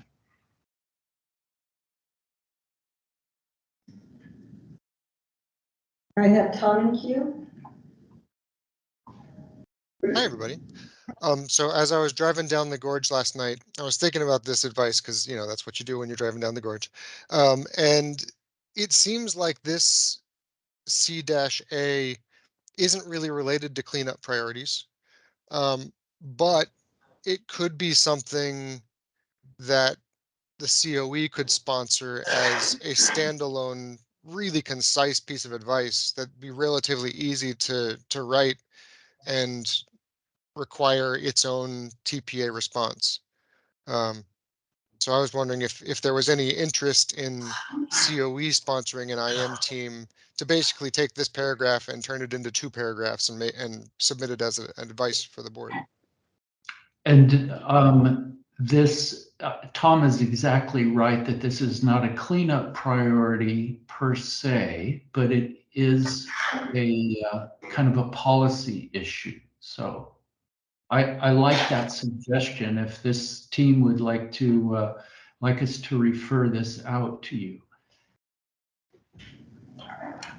And I would like to counter that and say, can we do both? I think public involvement in terms of cleanup is incredibly important. Taxpayers are paying for this cleanup and they should be involved and aware of what's going on. So I would not remove it from the advice, but would have something short and sweet here and then also do specific co-advice on this topic. So I think the IM team would be fine either way, but we would like to get direction from this committee as, you know, as a whole. Well, I will take I'll see if I can frame it up here, is that the current proposal is that have a succinct, short and sweet item in the cleanup priorities, then also something specifically detailed as a recommendation from the co-committee. Is that what you were suggesting? Yeah, so create my IM team to write advice on public involvement that's more detailed than this, but also include something like this in the cleanup priorities advice, because I don't want to lose it. So create a separate IM team for advice on outreach that would also touch on this, plus keep this in the cleanup priorities advice. It would be advice specific to public comment response, not outreach. Gotcha. Okay. And what are let's just maybe do a quick around the room and what are people's thoughts on that? You want to start with you, Tracy? Did you have a comment? No, but I'm open to that. Steve? I think it's nice to be reinforcing. I'm wondering what other things you believe could be added to this. So conversation around what that might be is appropriate. Added to this advice? What you're saying as a public involvement committee, or CEO or whatever, that there should be some advice coming from the group, and I do agree. I think public involvement is a key component of what we're doing here. Yeah, what about committee of the whole offering this advice? Because we all offer comments at some time. We're all expecting some kind of resolution to comments. Well, I mean, eventually the advice will come to the full board. I mean, it will be from the full board. But it's sponsored by a committee, and it seems like outreach and engagement's the most appropriate committee to sponsor a public comment, really, focused advice. Okay, we're somewhat limited on time. We're going to take that and where it stands right now with some more discussion on the IM team, we will include this, we will keep this or some version of this on the A list and also refer it to your committee. So let's, they don't get any easier. So let's go to the next one. Reporting. So develop and communicate measurable annual targets to assess the effectiveness of cleanup efforts, allowing for the evaluation of progress and the identification of necessary adjustments.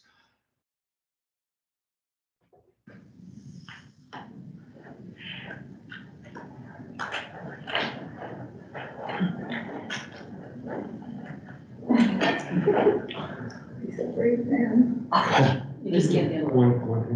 We have a little in-room movement here. We'll be right back with you. Many people can spin on the table like that. Jeff, this is Michelle.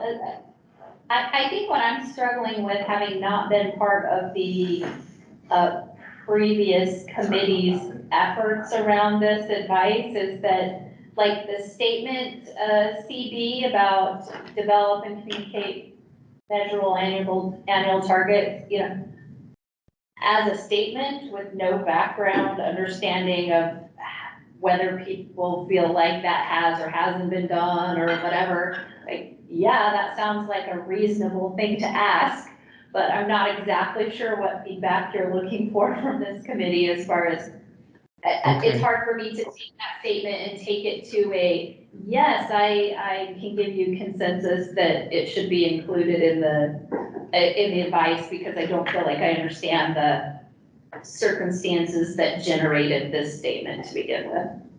Okay, let me give you an example, and I think what you're saying is that this statement as written lacks specificity and it would help to flesh it out a little bit. So what was talked about on the IM team was milestones. And if you dive into the web and into all of these myriad reports, you know, there's hundreds of the milestones, but on a year by year basis, it's very difficult for us to track, as we found out in this effort, what milestones are due in a particular period of time. And then after that period of time passes, it's like, were those milestones met, or to what degree were they met?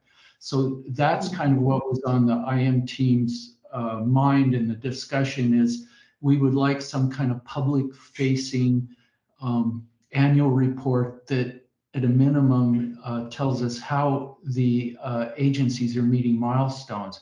There's also other things that we might be interested in, like budget, you know, some kind of high level budget reporting in the same sort of report.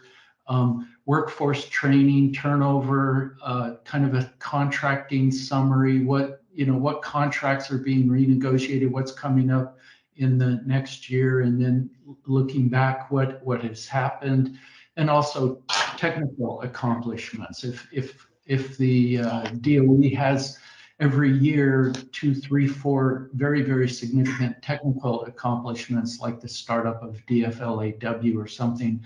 And as it is right now, all of that is kind of piecemeal here and there and hard to digest, hard to even find.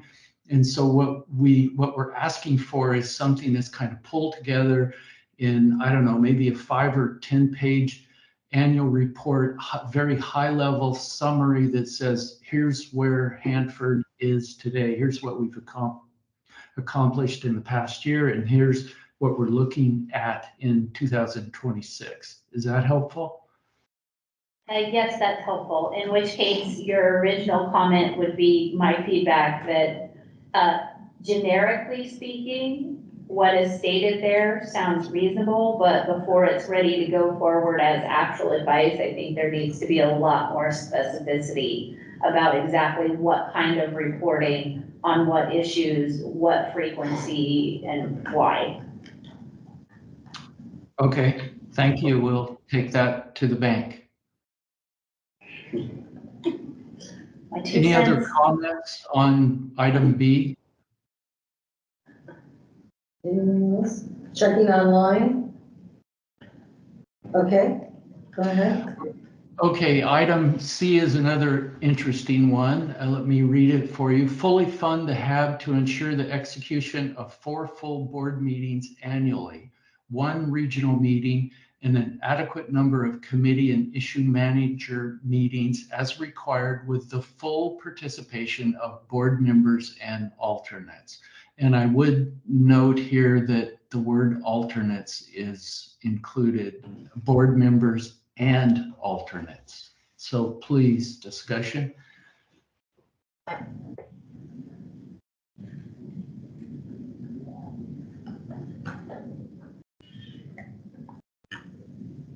think being maybe I'm one of the only people that hasn't given an opinion on Well, it. this hasn't gone to this level of detail at. Anywhere else. Yes.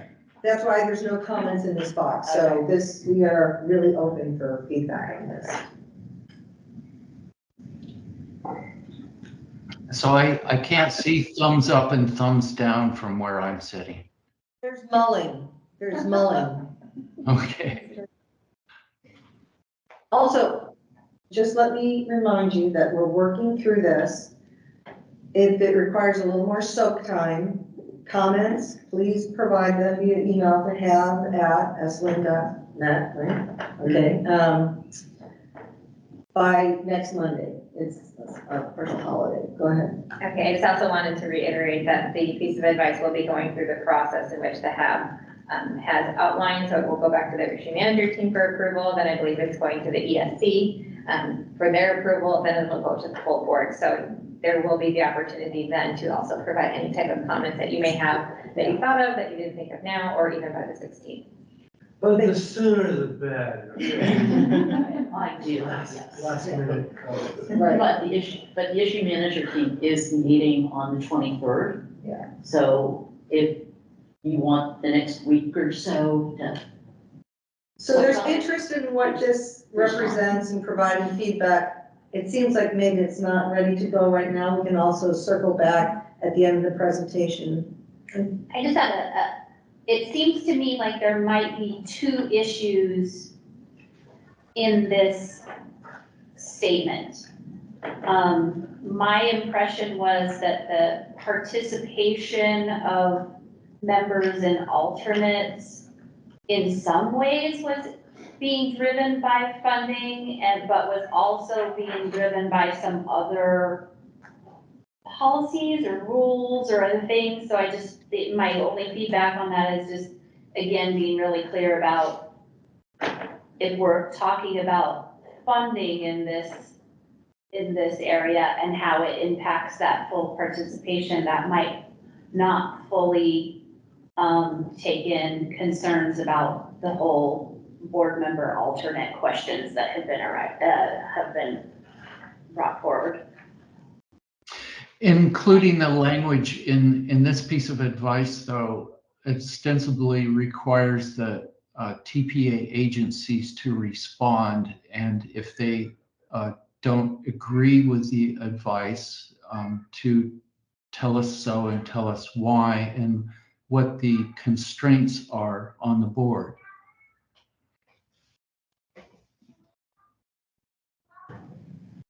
But that's the only feedback I have on that one. Okay. Anyone else on this item?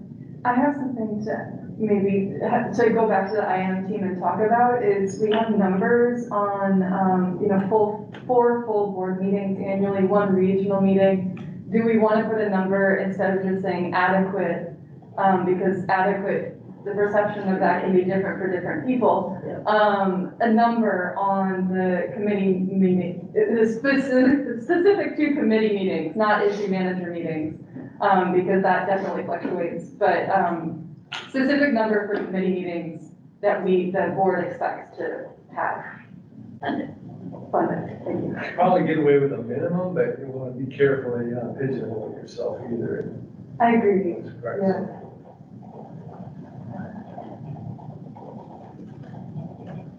And also, that doesn't really specify any difference between in-person participation and virtual participation. And so that might be something that you want to address as well, because, you know, if I were a TPA agency, I'd be like, my funding doesn't impact your all ability to log in and be part of a virtual meeting anytime you want.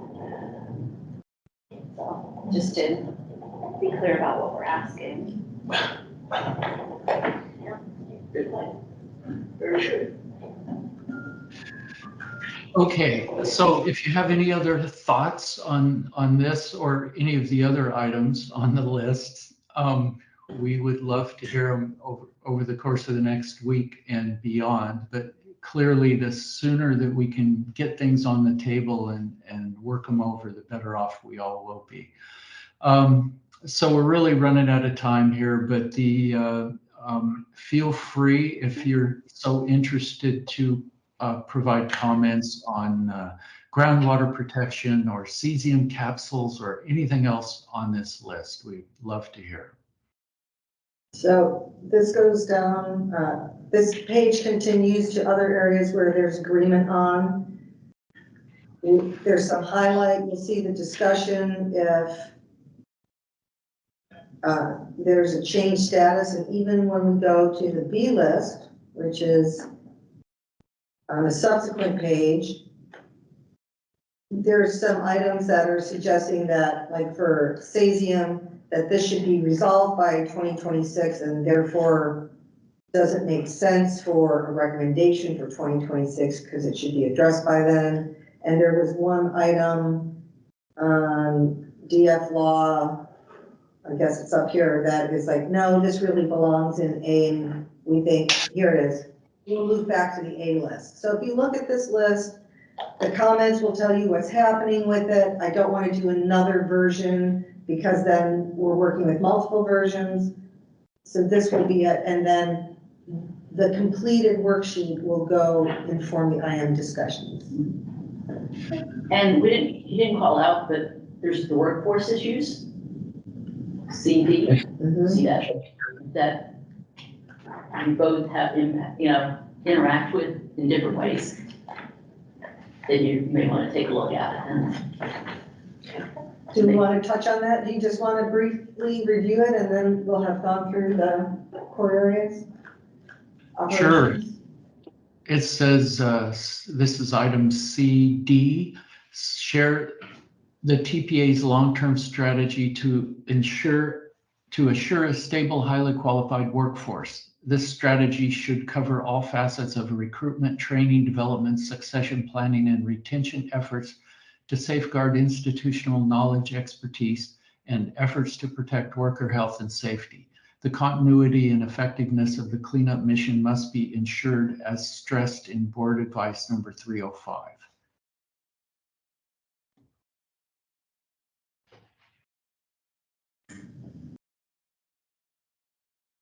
So just to be clear, what we're asking is that information gets shared because it is not currently part of the 5-year plan information?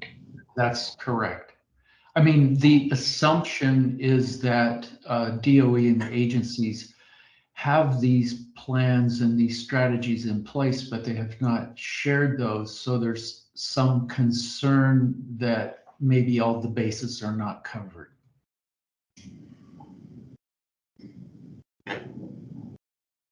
And then perhaps in distributing advice, there might be other considerations that could be proposed.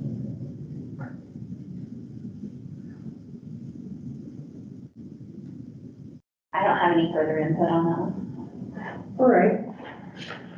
Well, then, Tracy, should we just start the break a few minutes early and come back? Yeah, that sounds good. Okay, we'll come back at 3 o'clock.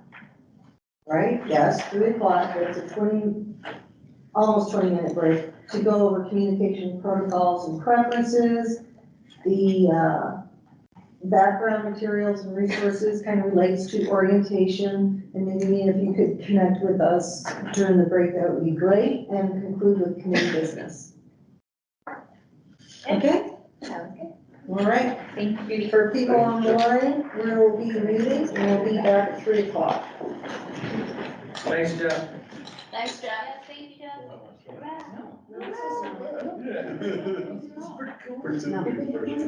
The next two items on the agenda regarding communication protocols and preferences and background materials and resources for new HAB members. Both of these items came up during conversations from the September PIC meeting at the time.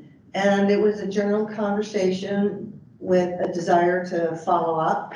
And the first one had to do like with efficiencies, knowing what's important, being able to pull out important information from, you know, what can seem overwhelming barrage of information that is associated with the HAB. There's a lot of moving pieces. And then the second item, you know, is about educational materials. So that was also part of the discussion, you know, lunch and learn, where can people get information, you know, one-on-one materials, that type of thing. So Michelle, sure.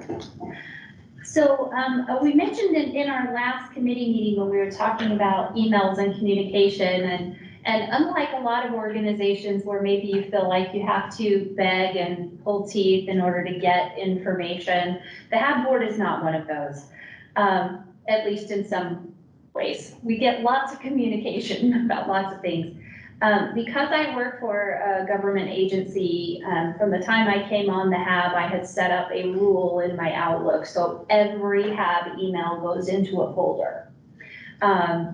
So after I got over my initial shock of the first like 3 weeks of the HAB, and all of a sudden the email faucet turned on and I was getting all of these messages, I kind of settled into being somewhat able to decipher what's requires some attention and what doesn't. But as we talked about how much information comes out, I think this gives us a starting place to figure out also where messages are coming from. Are they coming to the HAB board members from individuals that our distribution group is just one of those that are selected for press releases or other things, or do those messages get funneled through the facilitation team or someone else who decides, yes, we're going to send this one on to the HAB board? So that's a question I don't know the answer to. But for everybody's reference, I went back over the Christmas holiday when I wasn't with my kids, and I did an analysis of my HAB email folder. And I joined the HAB September 22nd of 22, so 15 months is the window. My folder has 535 HAB related email messages, both combined, so unique messages, but also responses and CCs and reply alls, but 535 in 15 months. So that's a monthly average of 35 emails and a weekly average of 9, just related to the HAB. That does not include calendar invites, because of course, as soon as you accept or decline those aren't in your inbox anymore, you're in your calendar, of which there were 47 additional communications related to actually scheduled calendar meetings. I do, unlike some HAB members, I am on the EIC. I am a committee co-chair, but I do only participate regularly on one committee. So if you're somebody like me who participates in multiple committees, that may also affect the number of emails that someone is receiving. I went through and broke them down by the general purpose of those emails that came in. So general HAB board communication about HAB board actual business was 82 messages, so about 15% of the total. HAB committee communications was about 20%, and that was 112. Separate from the EIC or the ESC committee, which was another 16% or 91 messages. The HAB weekly is 20%, 72 messages in that area. But then we get into EPA ecology press releases or newsletters. That was only 4%, so 22 messages. Hanford-specific press releases or newsletters was another 9%, so 49 messages. DOE-EM complex-wide press releases was another 11%, so 63 messages. And then DOE other press releases was another 4% or 23.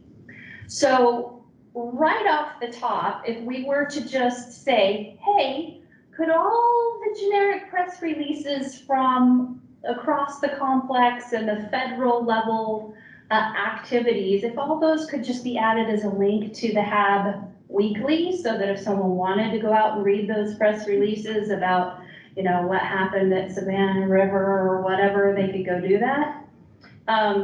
That would cut down significantly the number of emails we received right off the top by 18%.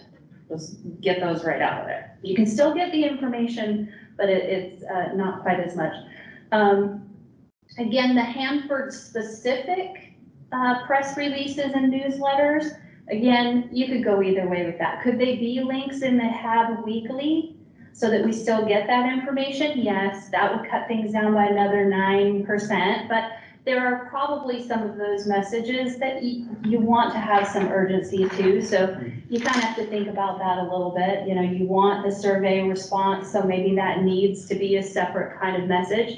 But the things that you're really wanting reaction and input on are getting lost in the barrage of just lots of other information.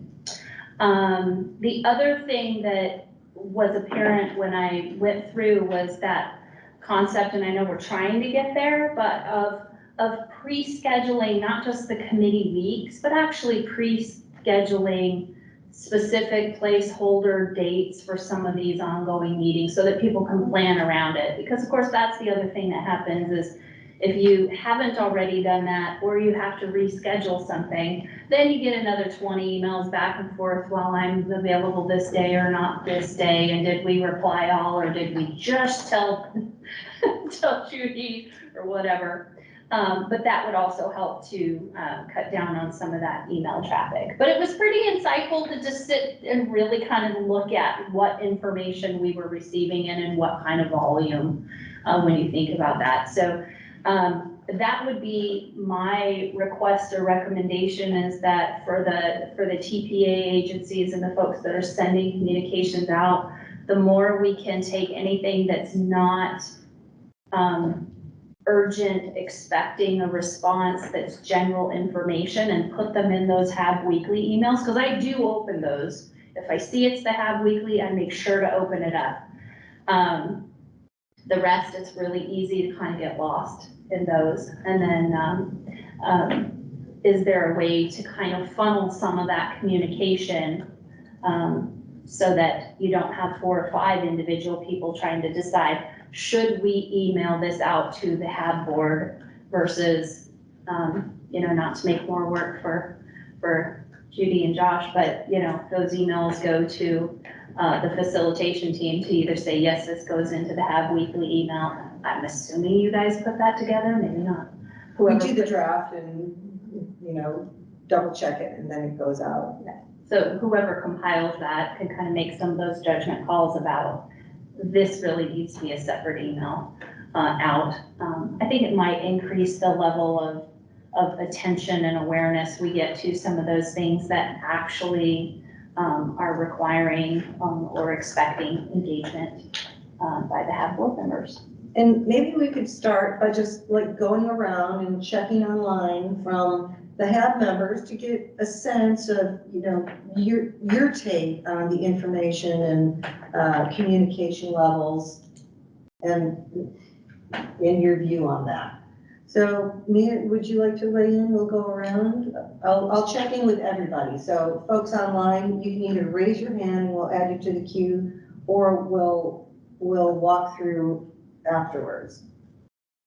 I thank you, Michelle, for doing the breakdown. It's helpful. I don't mind the emails, but it's also part of my job. So I understand that it can be overwhelming if it's not your job.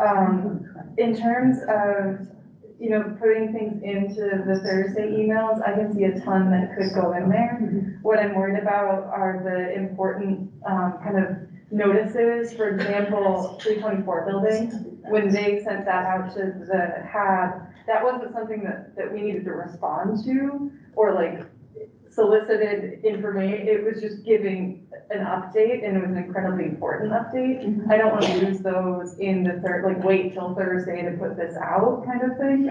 I want those, I would want to see those immediately. And then also, just recently, there was a public meeting run by the Carlsbad office, DOE Carlsbad office, about the waste isolation pilot plan, that the HAB did not receive information about. It did not show up in the Thursday update, and that was something that really fell through the cracks, and the HAB needed to be notified of that. So just being aware that we still want the information, right? I want to communicate that. Yes. We want to find out about these things, and then we make the decision of, do I show up to that or not? But streamlining it, I can totally get behind as well. Totally agree. I was gonna say the same thing about the 324 email, because that was a hot topic. It was breaking news. But I could tell you, looking at my email right now, I received 2 emails today from DOE. One of them is the EM update, and one of them is from the Office of Environmental Justice. Or sorry, Energy Justice and Equity. So it's kind of, both of those could easily go into the happenings. Neither one of them are earth-shatteringly urgent. But same thing, I get, you know, there's multiple mailing lists for DOE local, DOE headquarters, different DOE offices that by virtue of being HAB members, we're on. Yeah, sure. Which is good information, but. Tracy. I have a bit of a unique situation in that as part of my job, I get a lot of the news releases, the EM newsletters and things like that. So I get double. So I have to sift through and delete some and put the rest in a folder that I can come back to. But yeah, I definitely am on board with the idea of streamlining things and making them easier to access them. Yeah, same thing, Tracy, on Double Up. So I'm getting a lot of stuff already that then I see Ryan forward to make sure the HAB gets it. And we just have to go, okay, this is the same as the last one. And, but yeah, having a rule and a deposit box and knowing that this fills up, it's always nice to go, well, I got a little bit of time. And now, you know, at my leisure, I can go back through and look at, well, I didn't see last week's update, so I might as well read this week since it's already this week now. So I'd hate to miss stuff, but like you say, in 324, I think I heard about it before anything came out. You just want to be paying attention. So consolidate, yeah, that'd be great. Yeah, I'm sure it's hundreds a month. Seems like. Yeah. I have no qualms with the system the way it is. Again, I'm in a similar boat as Mia though. This is my job to read through these emails. So, yeah, if I spend like a minute on each, now that's significant though. When you think of it that way, it's almost, in your case, that's 9 hours. It's a minute, but you know, I kind of like, I don't even mind the EM complex ones because right at the top, they have the bullet points of what's in this article. So bam, bullet points, don't care about some, well, I do care about Savannah River. But, you know, I might look at it a little less if it doesn't involve tanks, you know, things like that. So. We have, so Lindsay has her hand up. We have Dan and Tom and Lindsay in the sequence of the queue. And Ryan. So Dan, to you. Good afternoon. This is Dan. Am I coming through okay? Am I clear now? Yeah, this is much better. Thank you. Okay, 2 things. I'm now a public member, and it would be helpful for me on these committees if I got the committee packets, not just a notification in the weekly update. That would be really appreciated, because I missed Tom's rap sheet. And the other thing is, when you send out these informations on meetings, if you could include an automatic calendar update for Android and whatever else anybody else is using, that really would save a lot of time in me keeping track of the meeting dates. As to the volume of information, I've got the time, so I don't mind spending time on it, and I've got it all separated out into folders, so I've got a logical system where it goes. And I guess more information is better than not enough. And as far as the complex wide, I think it's really important for us to keep track of what's going on complex wide, because the key issue for us there is orphan waste. If us and the rest of the complex don't act together, then we're all going to be stuck with stuff that we shouldn't be having in our particular geology. So anyway, those are my comments and concerns. Thank you. Dan, let me just ask one question of clarification. The proposal is that complex-wide information, those materials would be included in the weekly HAB happenings with the links, so that those links would not be lost. But the proposal is for them to go into HAB happenings. Do you have a thought on that? Yeah, no, that would be fine, as long as if that looked like they were reliable, then I would just opt out of those newsletters from the rest of the complex.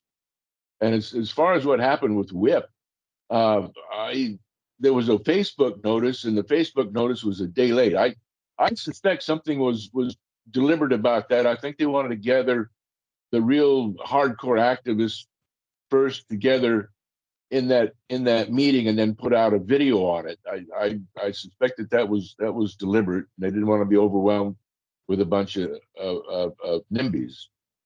So, well, we will. But we did. It was good to call them up short on that. Okay, we will not ascribe motive. We'll just figure good intent. But thanks for your comment. And also, Tom put in the mail that, with those committee packets, when those notices go out, Josh is pretty diligent is very diligent about getting those meeting materials posted on the HAB website. So Tom provided that link. And Tom, let's turn to you. Yeah, I think there's certainly a balance to be struck between getting all of the available information out to the board and minimizing the number of packets it's in. I like the idea of putting everything in the weekly update, but that means that facilitations are going to have to do a really good job of curating that weekly update and making sure nothing's missed. And then press releases and like big news blasts about melter startups and that type of thing, that should definitely be a standalone email. If it's going, if it's something big like that, that DOE is putting out a press release, not an EM update, but a press release, that should be a standalone. So let me just ask, if that smelter startup is in Savannah River, are you saying that is the type of thing that should go out as a press release? A Hanford specific press release. Okay. Yeah. All right. Great. Anything else on that? Nope. Then to Lindsay and Ryan. Okay, so as far as the department is concerned, or I guess for me, we want to be able to share all of the information with our stakeholders and with the Hanford Advisory Board. And so something like the EM update newsletter is something that has always been shared, and there's never been any pushback. So at least for my time, I haven't heard a lot of pushback about it being too much communication. And there are times where I feel like there's that fine balance of like what we want, but what we don't want. And I don't want to be responsible for saying, you know what, well, I think they're really going to want this, but they're not really going to want this. And there are things from, the other side of the communications team that they want to make sure that you guys have that information as soon as I can provide it. And so that's where you'll see things like the Systems Plan 10 release, that went out. And then in addition to that, there's requests that come from headquarters saying, please share this with your constituency or with the board members, I don't want to go back to headquarters and be like, this has gotta wait till Friday, right? Or this has gotta wait till Thursday. So I guess I'm kind of like in a hard spot, whereas I hear you and I can see things like the EM update newsletter. I can go back and say, you know what? This may be one less email in their email box, but over the course of a year, 52 less emails, and for you, that's 52 less emails, it's 52 less emails, and I can appreciate that. Now, another thing that I noticed, I guess flooding my inbox is the duplication in the calendar emails, as well as like the email itself that has all of that information in it. And that transition somewhere along the way where it sounds like folks who weren't necessarily tech savvy struggled with accepting the meeting invite, and then it would get lost because it wouldn't be in their email, right? And then they weren't using their electronic calendars to gather that information. But is that something that the group still thinks is the best practice as far as distributing calendar invites? Do you want to see it in a Word format as well as a calendar invite if all of that information that's going to be discussed is posted on Hanford.gov? Sue? Well, no, I've had that concern, because this is my personal mailbox. So when I get multiple meg files, which is what the calendars for the meeting, especially full board meetings with all of the attachments, I get into a situation of it gagging my inbox.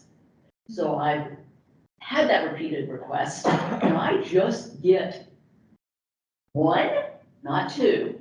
And the response was initially not tech savvy, no, because of Teams being Teams, that we could only send it out this way or that way. So I was getting two messages.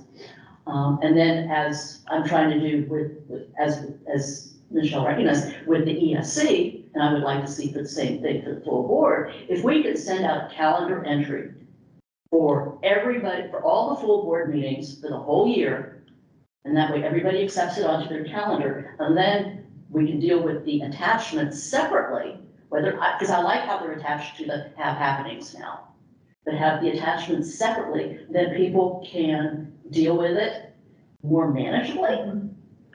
But is that adding another email? If it's attached to the have happenings, it doesn't have to go out as another email. So the attachments, I'm talking about the agenda and. I'm feeling a few threads here, so if I could just. I'm not saying it, but even if it went out separately, then the calendar is already, the meeting is already on my calendar. And then all that's coming is the agenda and the supporting documents, if that's the case. I can go either way. So I hear that, and one of the concerns I would have is that, although everything is announced in Have Happenings Weekly, I guess there's just not a lot of attachments included in those, and I feel like if we start adding, like an EM update newsletter, and then all of the attachments for committee meetings or board meetings, at what point is someone gonna be like, you know what, this is like information overload in one document, and they check out? So I feel like what we do is we try to do our best, given, the folks that are in the room or the folks who are online, or, I guess just the general public, we're trying to reach as many people as we can. What is how can we do that where it's not gonna be information overload? It's not gonna be, too many emails, and I don't have an answer for that. So those are all great points, Ryan. Let's turn to you and then let's unpack, maybe do some brainstorming. We don't have to decide all the answers today. That's all I want to mention. I have a few perspectives to share. The first one is to Lindsay's comment, everybody else's comment. What I'm hearing is, I don't think anybody's saying no, don't send me news releases. I'm hearing quite the opposite, where everybody's like, yes, keep the major Hanford news releases, whether it's System Plan 10, 324, plus negotiations, y'all guys obviously know that one. Just a guess. You guys want that one later. So that stuff, that I obviously think that needs to stay. I fully agree. But for reference, a couple of years ago, I found the stat you said interesting about the 4% for EPA oncology. Like 2 or so years ago, we had a similar conversation about email traffic and how the TPA agencies were doing too much of it. And so we got together and me, Roberto, and Gary at the time talked about, what can we do to reduce email traffic? And so, because at the time, EPA was sending a lot of their environmental justice stuff to the Hub, which is being distributed, which Josh ended up filling in some of that stuff that went out a couple years ago. I'm sure you were, you were. So there's a lot of just EPA, EJ emails that were going out to have like a full distribution, and then we were sending out, like Ecology was sending out blogs, like our fundamental, our less big notice kind of blogs we were sending out to the distribution list. So we all decided, let's try to do what we can to reduce this traffic. So EPA cut out their environmental justice stuff and only included have happenings. Same for Ecology. We trimmed down all the blogs we were doing and just kept it to major news announcements that we're going out to have. And then I had a conversation with Gary after that about, hey, can we also look at, possibly cutting out the EM update newsletter and or the Hanford newsletter, including it with have happenings for the same conversation we're having today, because that adds up. You get 1 or 2 a week, that's 70 plus emails a year, and it adds up a little bit. And cases like me, I'm already double subscribed, so I get like 3 copies of it, and then yeah, exactly. So, and I'm sure a lot of the have is subscribed to the EM update newsletter too. And some of them probably aren't, to be fair, but if that we keep the link and keep it on the have happenings, it's still there. I send out a weekly news recap to my management of just Hanford stuff, and so I include the EM update newsletter and just do a hyperlink, because there's a link you can do where you click on it, it just takes you to a web page version of it. But anyway, so when I asked Gary about that, at the time, he just said no to DOE taking off stuff off the list of EPA and Ecology, whereas that's something that you guys are possibly able to reevaluate. That might be cool. I will take that request back. Yeah, so the time EPA and Yeah. Ecology, that's why I saw that. Our notice, I think we used to be up towards like the 9 to 10, 11% with like energy was, and so I just found those stats interesting. When I was actually analyzing, you could see like the first 2 or 3 months, that was really when most of that EPA communication was in the first 2 or 3 months that I was on the HAB board, and then, yeah, I'd occasionally get a random one in there. But Yeah, yes. I remember you bringing it up at one of the full board meetings. So long story, so long story short, I agree with what folks are saying about email. I mean, you shudder to see my email inbox every day, but it's my job, I deal with it, I'm happy to deal with it, but the less emails does help overall, so. Yeah, I definitely agree with I don't need 2 meeting notices for that same meeting. And that's, it's like getting 2 for this meeting and 2 for the meeting this morning and 2 for the meeting yesterday. And it's just. But do some people need that? That's what I'm not clear. That's the case, that's what Lindsay said, was because that's the reason why it started duplicating, because, and this was put in the chat by Tom, is there were some, some people wouldn't get the calendar invite because of the server thing, and so they, and most people are okay getting calendar invites, but some, am I correct in saying that, Lindsay? That's why it started. It's my understanding, because I wasn't sitting in the facilitation seat at the time, but it's my understanding that when that happened, it was because folks were accepting the calendar invites, and then they weren't able to find like the login information. So that's how I understand why they transitioned it, because it was kind of like, and I see it as almost like putting a Band-Aid over it, right? Like, but I feel like Josh has made himself available to, to do any type of training as far as it pertains to teams and things of that nature for our new members, that maybe we can reevaluate that as well to see if that's necessary moving forward. I want to just put a little pause here. So, Madam Chair, Committee Chair, is it all right to use some of the committee business time to continue this discussion? Yeah, I think that's appropriate. Okay. Yeah. There are a few threads I want to see if we're tracking the number of different threads here. Is that there's the thread of the number of emails overall, and we're breaking that down into separate discussions, and it's leading to some other considerations. So there is some of what I would call standard materials that go out, the weekly newsletters. There's also press releases. And when I first heard of Hanford, actually years ago, is that there's options. If you really want breaking news when it happens, you can sign up and get those press releases. So a lot of times I see the press releases, because they're instantaneous and I'm signed up to them. Other people already signed up for it. So people who want to could. There was a question of. But I do think that there's information that goes out to the HAB before it goes out to the media. Yeah, there's some place for that. Yeah, We do so have cases that, I just wanted to make that clear. that's important. And it ties up to what is going to be the next point is, the HAB specific information really needs to be forefront, front and center. There is also, so I think Dan raised this also, the question of calendaring is, and we didn't get down in the weeds on this, but if you put, okay, there's a separation of what gets sent out when, right? And then how far out. So for example, there's proposed dates that go out through the end of the fiscal year with the calendar. Well, when do you really want to send out a calendar invite so it's real? You've got a real meeting and a real location as opposed to a placeholder. Do people want a placeholder or do you want it on the calendar once it's real? If you do not use, if the invite is not conducive to what you're using on your computer system, like when I was not using Outlook and I would get an Outlook invite, it doesn't work on Androids, or it didn't used to, and so you could miss information. So the question is, when should HAB meeting invites go out? What should be in them?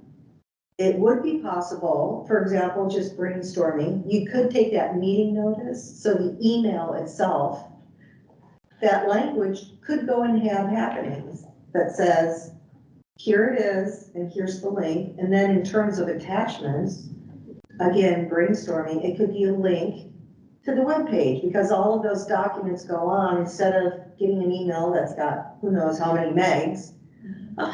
Attachments here, right? So there's different things that could be considered. And you're only sending one out. Yes. Because what I wanted to clarify is, I'm getting two, I don't know about anybody else, but I'm getting two messages, two calendar invite messages pretty much at the same time. They're one right behind the other. And I'm not talking separate days or separate weeks. They're two pretty much at the same time. One calendar, one like Just right email, now. right? No, it's duplicate. But they're the same content, but different formats. Yeah, because one's an email, one's a calendar invite. Yeah, no, they have calendar invite on both of them, mine. She's saying she's getting. You're special, man. Yeah. It must be like a board share, like. Yeah, oh, thank you. The rest of us just get an Outlook invitation with all the attachments and an email saying, So you're here's the getting dates and how you can sign in. That's what everybody. No, I'm getting both. Okay, we'll check our email This list. is just weird. Yeah, got you. Okay, fine, I'll take it. But as long as you got me down to one, I'll be happy. It does sound like most people are getting what's intended. There is a plain text email with the same content as the calendar invite. We started doing that duplicate, and there were some server issues, and some people didn't have the technology that could even read those calendar invites. Like, I did tech support for one of the members who showed me on his Outlook 2011 that came through as just a whole mess of nothing. They couldn't do anything with it. So for members who don't have that ability, we did the plain text invite as well. And in your case, I think it is because we have two separate emails. And they come into the same email though. You know what? They I don't come to my it chart. could be the email list, because if your email address is on the list twice, you'll get it twice. So Okay, do me a favor, check on that. We will check on it. If you cut me down to Yeah. one message, I will be happy. Okay, so we apologize for that. So Julie, I think the one thing that I just want to make clear to everybody as the instigator is more, just the concept of because as you go through the year and everybody sends the thing that they have that's important and, for all the reasons that they send them, it may not be apparent because, Brian knows what he sends and Lindsay knows what she sends and you know what you send and, but to just kind of look at that in aggregate and then every once in a while just kind of question, why do we send what we send? Is it still appropriate to send those things? And because I do 100% recognize the fact that we have some very specific differences in the people who participate on the HAB and why they participate on the HAB and how they participate in the HAB that affects all of these things. Those of you that your work with the HAB is your job, that's a completely different thing than somebody who's maybe just an open member of the public. who this is all, additional information or what have you. And I have these same conversations with my committees and groups that we facilitate as well. What's that right balance of getting them the information that they need, sending the stuff we absolutely have to send, and getting responses when we need them. And so it's just good to look at every once in a while. So if absolutely nothing about this changes, I won't bring it up anymore. But I do think it's good to just look at it and have the conversation. And I do have the action to look into it, and then I will follow up with everyone. And if you stop receiving your EM update newsletters on Tuesday, then you got your follow-up before I officially followed up. So it may take, I think what we're hearing is it may take a while. There might be a time lag between today and. I just need to whatever ask the changes. question. I need to have the conversation. Yeah. And so a few action items, if I'm capturing this correctly, is Lindsay will go back to the DOE team and talk about, is there a way to streamline some of the standard materials like the EM newsletter and the press releases, understanding that they do not want to filter on the HAB specific press releases, and see what they're suggesting. There are also some items that aren't necessarily a DOE focus. One is fixing the duplicate entries for Susan for, lower blood pressure. And No, please help stop gagging my email. My inbox. and maybe taking a look at the calendar updates and how that email text gets developed, or does that go into HAB happenings? Is there anybody that would like to maybe work on a little committee team and say, what's this proposal? What's that proposal? And maybe we should end up trying this. What does the group want to do? And I'm turning to people on there. Tom, you're in the queue. Yeah, I was just gonna say that one reason that we haven't had placeholders for the HAB is because in Teams, every time you make a change to the meeting, it sends out another email and another invite. So it might make sense to have placeholders associated with the work plan that goes out. And then before the meeting, you just send the PDF version with the agenda and the attachments, and it's only one email per meeting. And the other thing is, if you send out a placeholder, you don't necessarily know where and when the meeting is going to be because we're changing venues often. But that way, we're not doubling up every meeting, and we have placeholders on our calendars so we can plan our vacations. So is your proposal that to use placeholders and either once everything is finalized, send out an email and or update that invite once with everything all at one time? We could add the location, clarify the times. Is that consistent with what you're saying? Yeah, I think it would be cleaner to send out the PDF because you'd have a different placeholder for each day of the meeting, and that could get tedious, and you'd still end up with like 600 emails. But okay, great. Is there any? So I think we're set on that. Are there other considerations? How would the committee like to? Just to clarify, Lindsay, when you talk to DOE, I don't think the HAB members are telling you to, and us are telling you to do away with the EM update newsletter, just move it to the HAB happenings. Yeah, that's what I was saying. You don't see it on Tuesday. Making You sure. see it on Thursday. That will be why. Yeah. Yeah, not eliminating anything. Yeah, not eliminating it, just moving it. But I will say that when there is a request that comes from headquarters where they're asking me to distribute this, message to the members, I do request that the facilitation team send it out immediately, and I don't anticipate that changing. Good.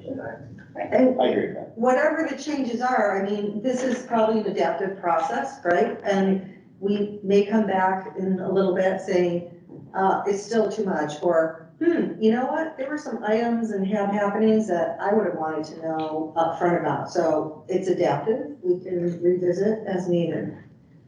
I'm going to continue to overshare, especially when it comes to press releases, things that are emerging, all of that stuff. I will be sending separate emails for, but I will look into things like the EM update newsletter, the Hanford site newsletter, things of that nature. So I think that I'm sorry, go ahead. routine stuff. Yes.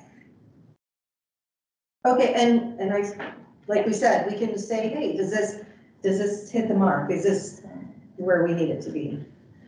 Like it's not urgent or doesn't require a response is what I heard Michelle say initially was the types of things she was looking for to be moved into. So obviously urgent 324 building was urgent and it was Hanford specific. And so that wouldn't fall into that. But if DOE sends out a blast that says Savannah River cleaned up their last tank, and that's interesting, but it's not urgent and doesn't require a response or Hanford specific for this group, so I'll help you. Yeah. Marianne will help. Yeah, well, Let me decipher, because I don't want to get it wrong. I'm also double subscribed, so I would love to see Yeah. some of this streamlined, so. The right people are on it, that's what we Yeah. know. All right, so that's good, and I think that we'll be working on trying to figure out the placeholder. So again, that may not happen immediately, but we'll want to discuss it because we've got the February HAB meeting coming up.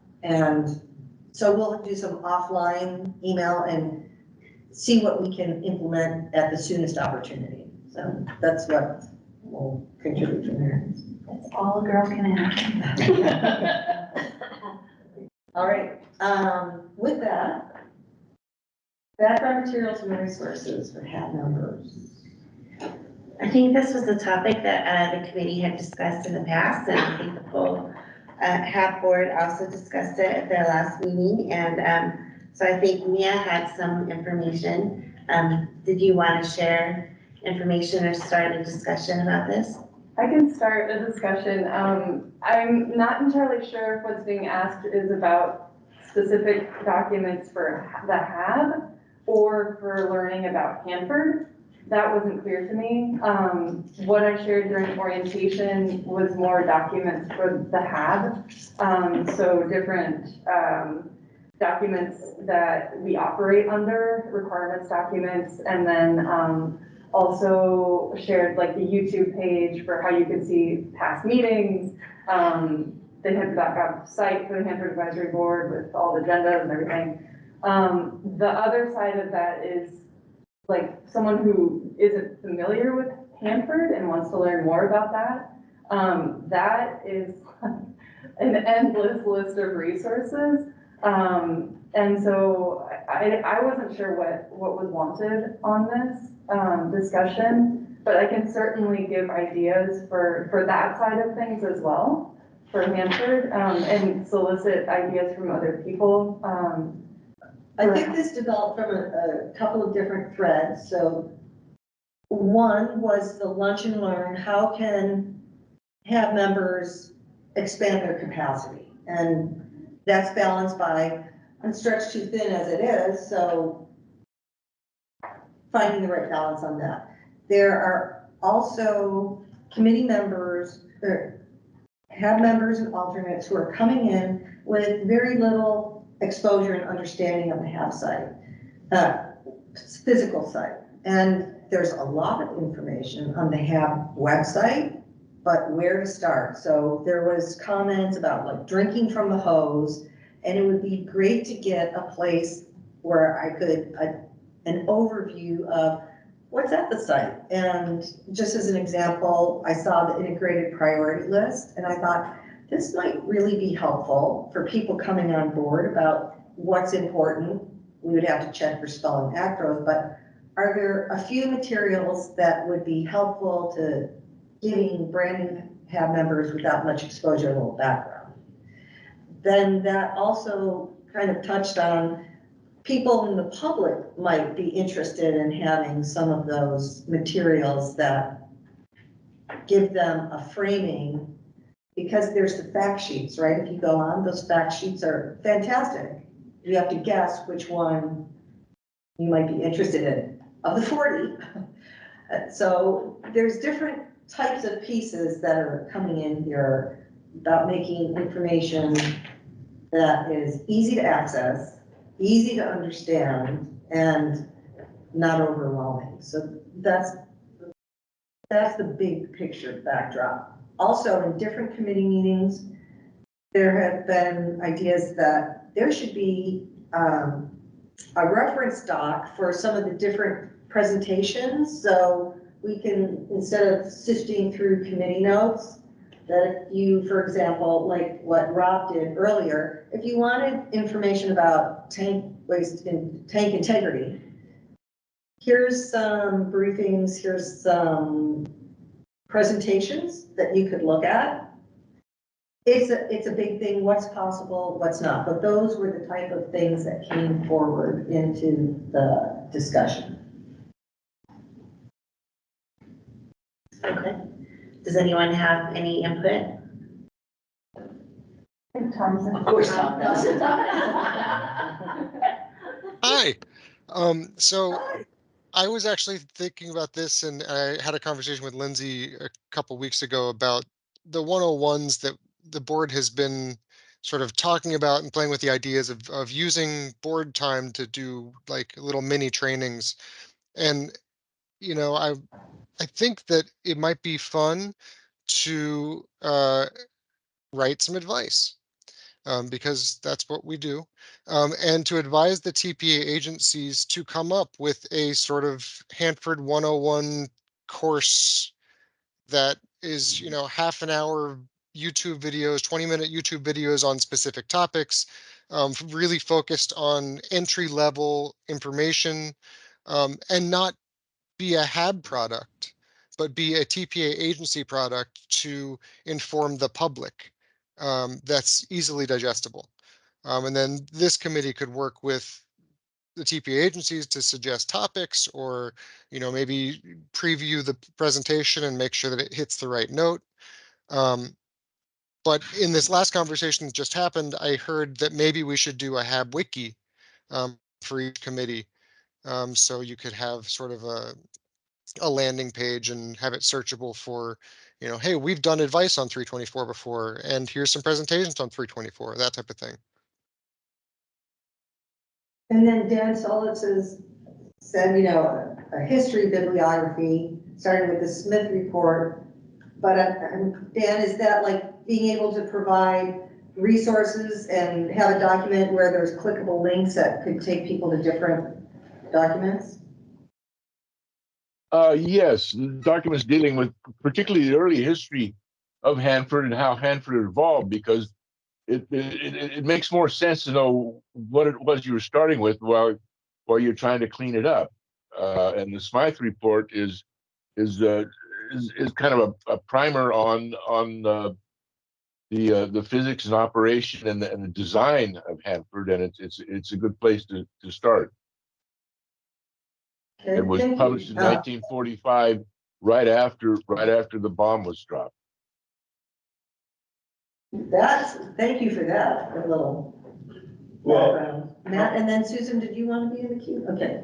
I heard something yesterday that was informative and something that I've taken on. I know a lot of folks say drinking from the fire hose, you don't want to do that. But I've noticed, at least in my 2 years, that we have one piece of advice or something that we review, and it's, you know, the work plan. Every year, somebody said it was very valuable and they were new to actually work on the work plan in that IM team.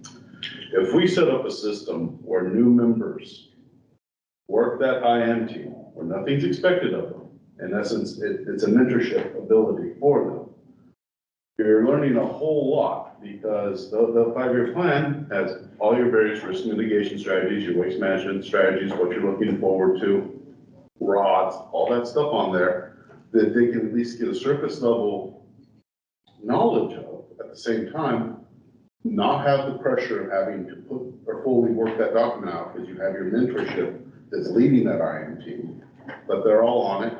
And if they want to contribute, great, but they don't have to, so they don't have the pressure. I think that would be, and looking at the products these last 2 years, that might be a bit of a fire hose, but if you knew as a new member that you weren't forced to contribute if you didn't want to, that's a hell of a way to learn fast.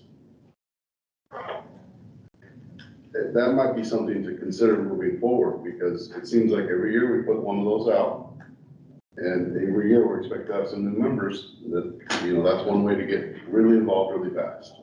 and to the level you want to be.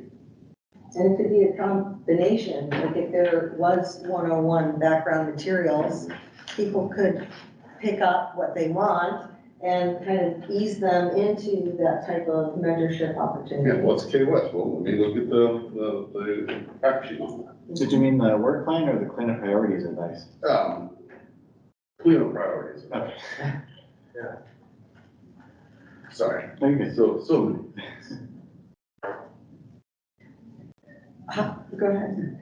So in a related conversation, I recall somebody asking if there was a have reading list. And there was in the past. I finally dug it up. Supposedly came from PIC. It looks to have been developed in the 2016, 2017 range. I can share that if people are interested in looking to update that. Yes, please. Is there, so Tom suggested pulling together an IM team on this. Is there interest in that? Is there a different approach? How would the committee like to proceed? Well, I'm gonna say we've got 2 requests today so far for IM teams. This is the second one. Or, I have a third. okay, I know, because I was gonna bring this up when we finished. But Well, bring it it's up okay. now. So, it was the request for an IM team to develop comment response advice. And so it's kind of, we've got the fire hose going in this room today. How many, do we want, okay, what's the third IM team while I'm there? So mine is kind of in anticipation of this coming year. There's gonna be, Rev 9 hosted negotiations a lot. I think, the proposed plans maybe for 100K or 100, and like a lot of comment periods coming up. And just looking at the past year, there were only 3 comment periods related to cleanup. It was the cleanup priorities, Hanford 5-year plan, and the Hanford dialogue. So we've been in a huge lull of meetings. And I was thinking of putting together an IM team to look at past advice from the PIC about public comment periods, about public involvement, and seeing if we can build on those for our current situation and looking ahead for this year. So is there anything we can add to those for today that would be directed towards the agencies on what we expect from these meetings that we know are coming? So that was the third IM team. It seems like that, the intent of that IM team and the IM team about the advice or Comment responses. comment responses probably could be the same. But the question is, does this committee want to charter an IM team to do those 2 items? There are 2 IM teams. And then who wants to be on it? Or who wants to lead them and then solicit membership? I mean, So Tom cued in, and going back to the earlier discussion on the IM, the question was, would there be a short and sweet, like 1 to 2 paragraph advice that would go forward regarding the cleanup priorities, right? And then the question of if there's a bigger IM team, a bigger focus with an IM team on outreach, and that seems to be kind of what's being discussed here. And then we're also talking about this background material. And Tom, which one were you volunteering to lead on? I'm volunteering to be lead for the short and sweet one. Okay. Because that's time sensitive, because that feeds into the IMT meeting on the 23rd. No, so just some context here. Oh, it's something, no, absolutely. Some I context retract. here. IM teams don't necessarily result in advice, but they can result in advice. So an IM team just is a group that decides to meet to look at the topic and to see if there's any there. And you're volunteering to lead the IM team on public comment response, right? Is that, Yes. am I seeing that? Okay. and it is not time sensitive.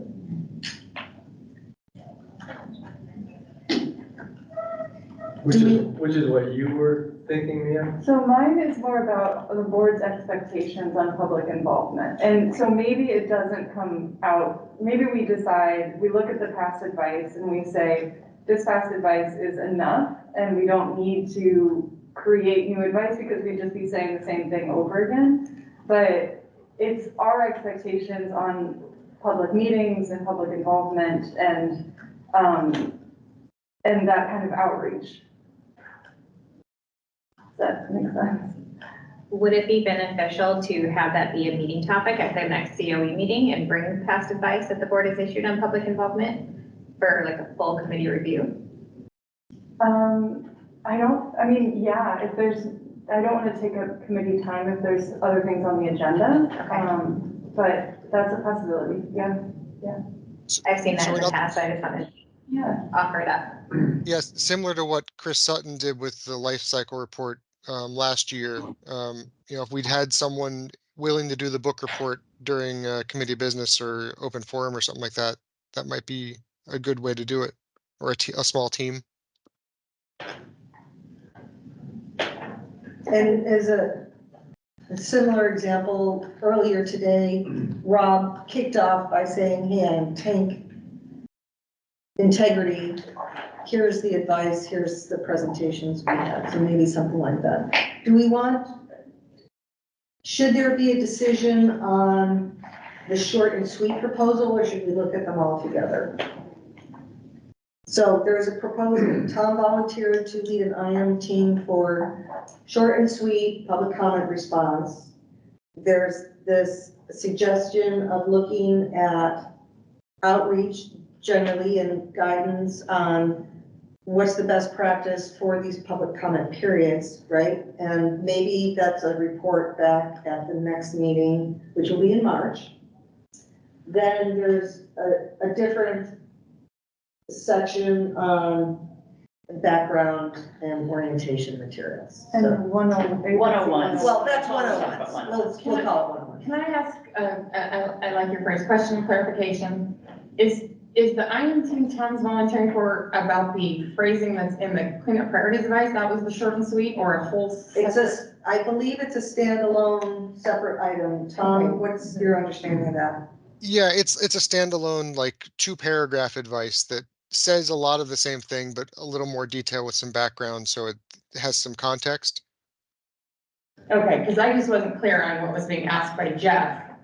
Right. That Tom, okay, Mia's nodding like she was in the same boat, like our short and sweet was the cleanup priority advice or separate advice from this committee is the way I understood it. So, and when you said short and sweet, but it's advice, I got all. My understanding was somebody suggested, and both, have separate standalone, short, sweet advice on this and include it as a cleanup priority. Am I remembering that correctly? But the short and sweet is not too short and sweet. Right. It'll be a push to be 2 paragraphs. It's gonna be, pardon?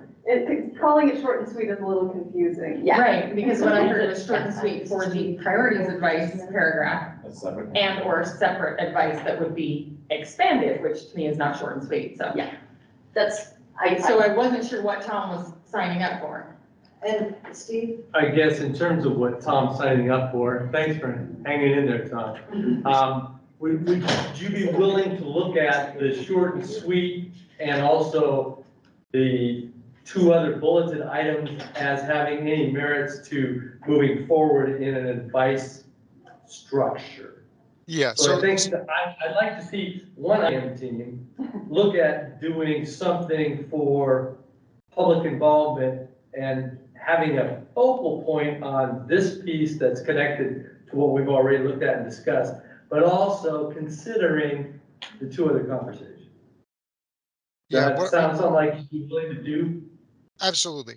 My concern with the cleanup priorities advice is because that bullet is not related to cleanup priorities, the TPA agencies might say it's out of scope for the type of comment.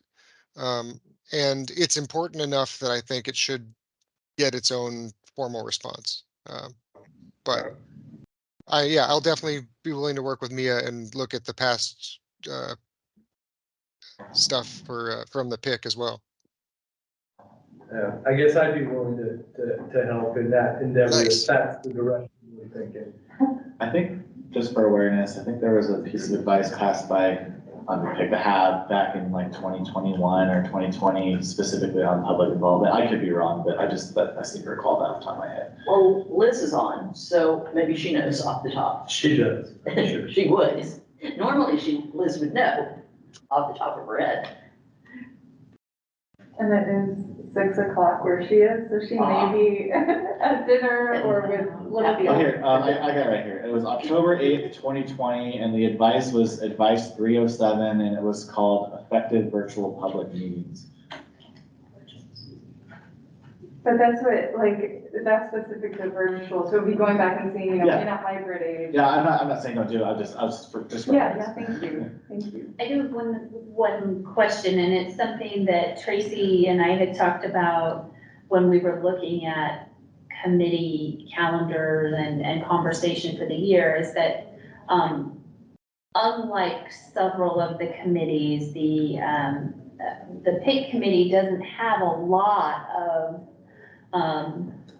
recurring kinds of things to dig into and talk about in the committee meetings themselves. And so I think part of that idea of could some of that IM work happen in the committee meeting, my gut reaction to that would be like, yes.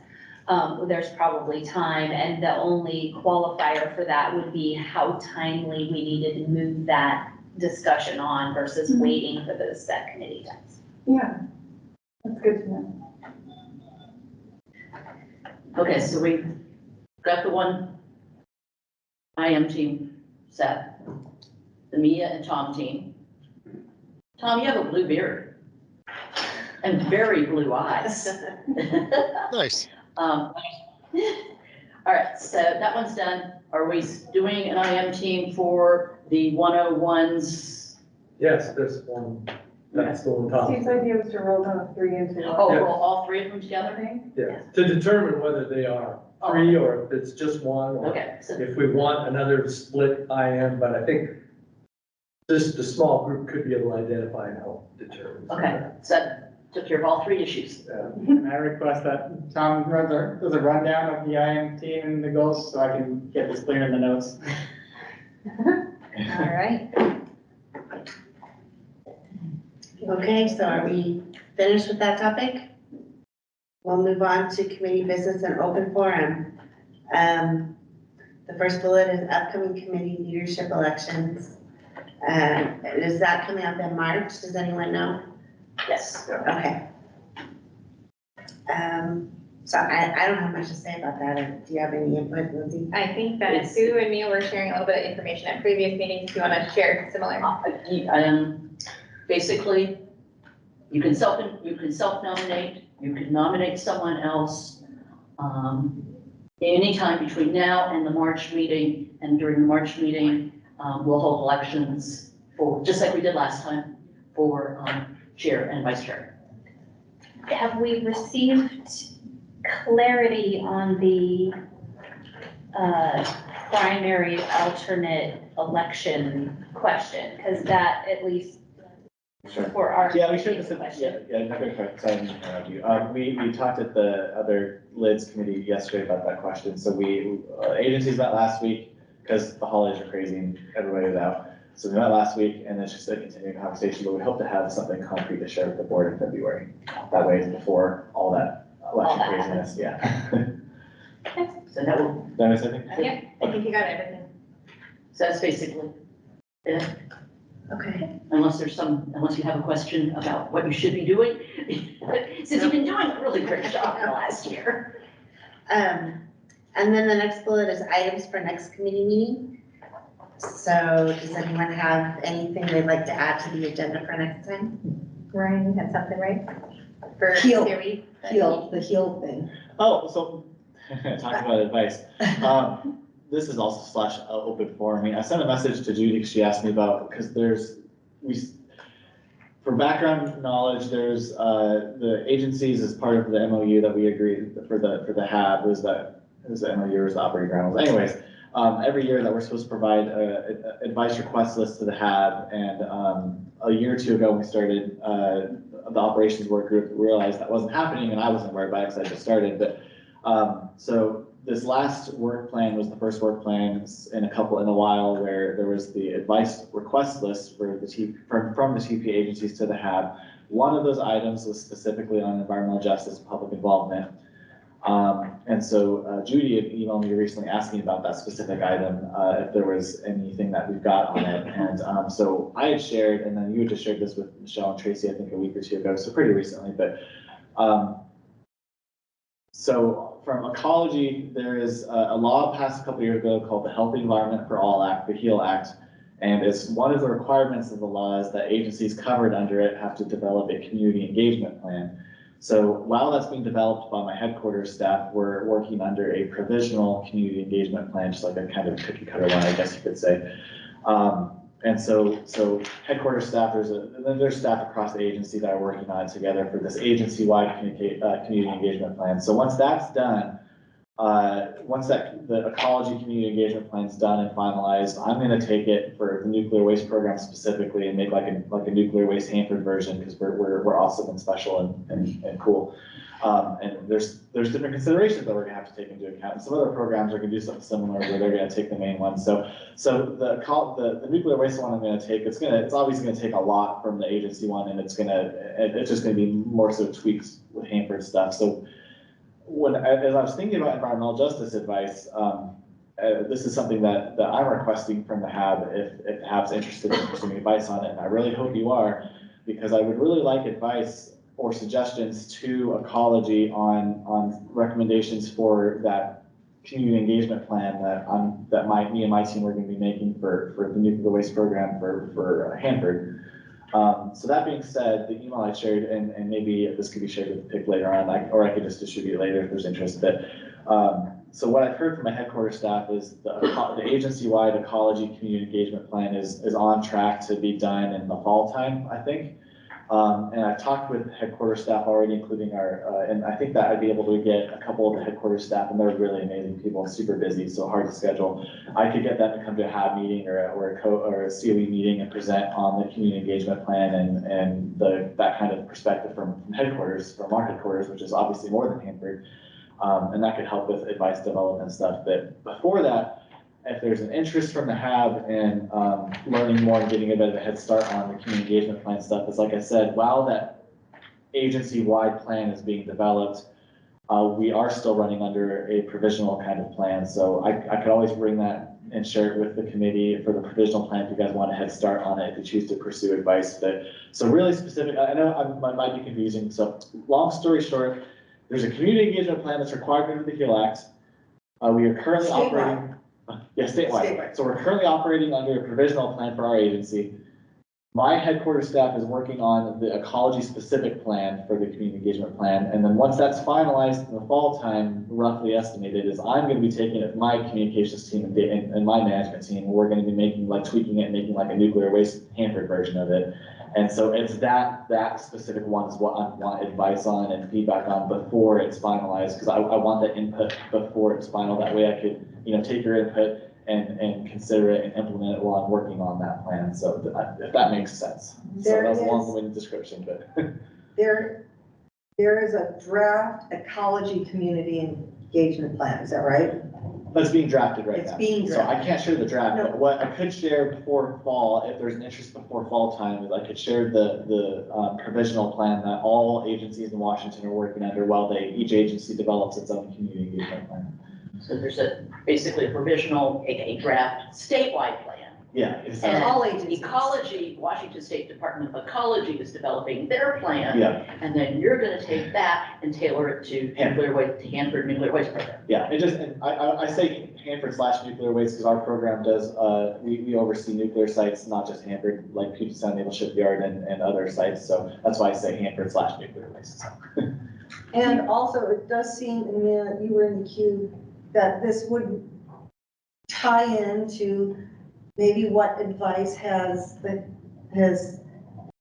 / CO / HAB maybe provided to agencies, public meetings or events that you were mentioning, but let's take your comment because you had your hand up. Oh, I'm just wondering when the date is for you to submit a final version of the document. Oh, the nuke one? Yeah. I don't think see, there's not like a requirement for us to have like a Hanford version. It's just something we're doing, that I'm wanting us to do to make sure we're doing adequate EJ stuff for Hanford. So there's not a set date. That being said, I don't want to go and sit on it for like 5 years. I want to try and get it out and start rolling with it as soon as I can. But that being said, I can be flexible with advice and stuff, because I really want that feedback from, the HAB and stakeholders on it, because it's gonna, I want to make sure that it's, we're doing what we need to, so. So feeding off of that, what's the due date for the state ecology plan? So there is a due date. I have to go double check what it was, but yeah, so there is a due date for all the states to have theirs. I have to go double check on that due date Because though. that date will drive your date.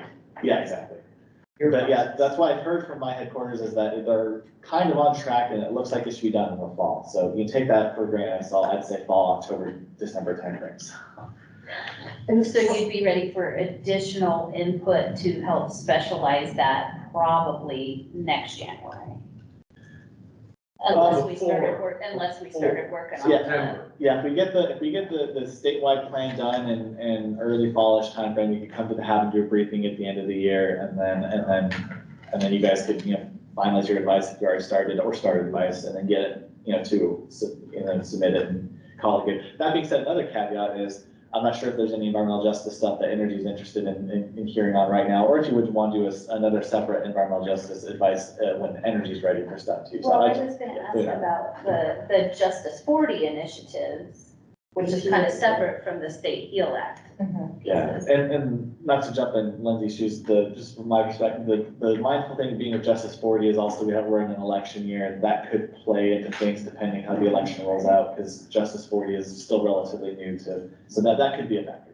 And with that being said, my team has not hunted this one down yet, so I don't have a response on that one. Well, and we don't have Roberto to talk to EPAs, and they've been actively involved in environmental. Yeah, so there could be a possibility where it could be an advice directed specifically towards ecology on the feedback, or there could maybe be some tie-ins to DOE and EPA stuff. So I just speaking from the ecology side on stuff. And that being said, that's just specifically on the community engagement plan. I always will welcome advice on just general environmental justice stuff too. So that we can talk about, and I can talk about that. I was just trying to think of something that's like actionable and tangible, that there could be really, really meaningful feedback I get from the HAB on, and I thought that was a really good thing that the HAB could provide feedback on.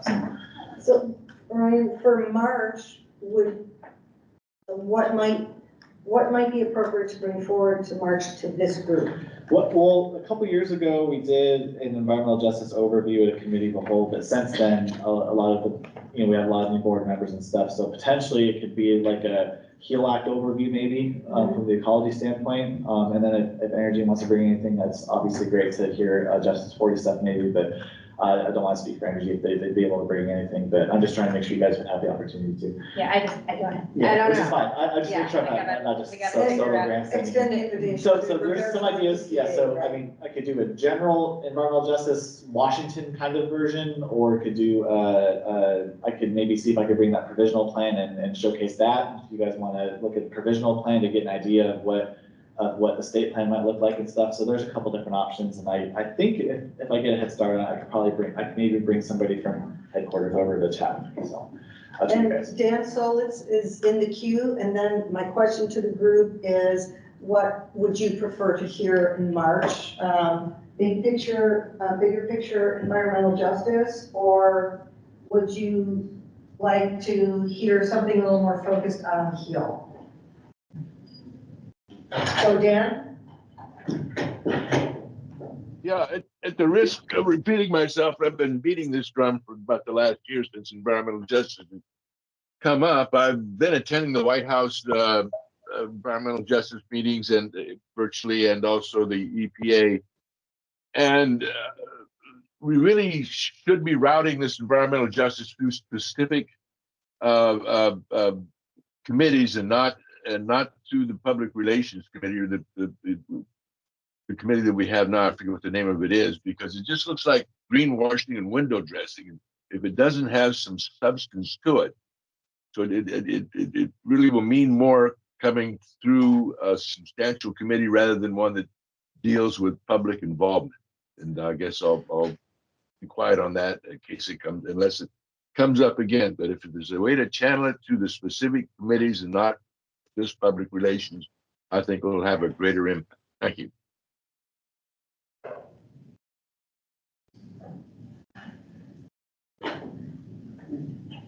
I would think that, I would appreciate having the overview of just the HEAL Act in general, so that you have that as background before looking at the provisional document, before thinking about anything more specialized, and maybe if we could, spread that over, do more of an overview in March, and then talk about the provisional document at the next meeting, then by then, you'll be just about ready to have the state piece and, yeah. Planning and understanding first. It's weird, right? Well, we see what you're up to. I mean, and if we, I like that idea, and I'm more of a tactical person, so I really prefer to stay in something that's defined. Because unfortunately, from everything I've seen, DOE is doing different pieces. But I came out of that committee of the whole, and I'm not any better today. Totally kind of abstract, confused. So if we could focus on that, and then maybe have a short and sweet, where are the agencies, local agencies, specific, on the topic of environmental justice today? You know, like DOE, Lindsay brings in somebody to say, okay, this is where RL is with environmental justice today and EPA today. And that way we can kind of get our heads around it. Because, yeah, I'm kind of a concrete person, and it's been very abstract in all of this presentation to me, outside of this conversation right now. And yeah, I recognize the same, having been around the block, the same thing, anything can happen with the election. Any other comments? Well, I think that's part of why it would be important to see this provisional piece and the HEAL Act information, because when you're talking about concrete, if you need concrete, you need something measurable. Yeah. And is there anything within your provisional materials or the HEAL Act that defines, okay, what are we measuring specifically? If there is, then maybe we can write you advice. If there's not, then, you know, we're back into the nebula. Hearing this, so in March, it would be great to, one, for sure, provide an overview of the HEAL Act, right? And after that, time for question and answer, then the second presentation would be an overview of the provisional. I don't know if we want to do double in one day. Okay, so we definitely, The next month. Yeah, that should be, that could be a future one, yeah, especially being mindful of other topics that we want to explore. I think just doing just the one Okay. would be probably sufficient to start with. thank you. And also not information overload too, so. Okay, great. Yeah, and my perspective was have the other two agencies with a short, And so provide the HEAL. yep, that's what Yeah. ecology's doing with environmental justice, and then go. Does HEAL equal EJ for ecology, or are they related and slightly different? Sorry, Environmental justice, it is HEAL, the healthy environment, and I can that see is Washington's environmental justice law. that, yes, Okay. okay, gotcha, that's, Yeah. Yes. And you're so good. this is Washington State's EJ law, and we are inviting the EPA and DOE to provide an update on either their agency's approach to EJ writ large or the regional office's approach to EJ writ large, and invite them to present. Is that what we're talking about here? Almost. Okay. I would, as opposed to DOE complex-wide EJ, which is. That's what I was just looking at. I was like looking to see what was the briefing that you guys received in May of 2022, and it does look like it was somebody from headquarters. It who was, came. it was Okay, very, it was very generic and abstract, all kinds of fancy words like that. So it's what is RL doing with EJ? So you're wanting somebody from the local office to come speak, is what that's a request I'm That's a hearing. preference. Local office. Got it, okay, I'll see what I can do. I can't guarantee, but I understand the But request. it's kind of like, I can tell you as, when I went to Santa Fe for the chairs meeting 2 years ago, Mike Michelanis gave us a full briefing on Los Alamos, and they're doing, evidently at that time, they were the pilot project for EJ for the complex. Understood. Yeah, so. Okay, but yeah, like, I hear you. I hear the We're here request. to provide advice local as opposed to Warsaw building. Yeah, we can follow for Rose separately, but of course, if you guys can't do it in March, then you could obviously still have room for, agency perspectives, and then you guys can do Yeah, it. let's future chat. week. Yeah. Yeah, we can follow up with those. And I know Roberto's mentioned EJ a lot. Yeah, EPA's got a lot of EPA stuff going on. This So is it's a kind of the- TPA board, let's get the other agencies in to provide briefings too. Right. So I think I captured it. IDK, WTH, RL, EJ. If we can get a briefing on that, that'd be great. Equals. Get off the Scrabble board. And then, so Ryan, would you be reaching out to like Jeff and Roberto on what? I think Lindsay and I, we'll just, one of us. Yeah, we will have go- a plan. Yeah, Okay. we'll go follow up and we'll figure it out. We'll Okay. figure out what that looks like and then we'll talk to Michelle and Tracy. Absolutely. And I think that knowing that COE is everybody on the HAB technically, but this will allow us to then filter it down, determine what needs to be filtered down to the different committees.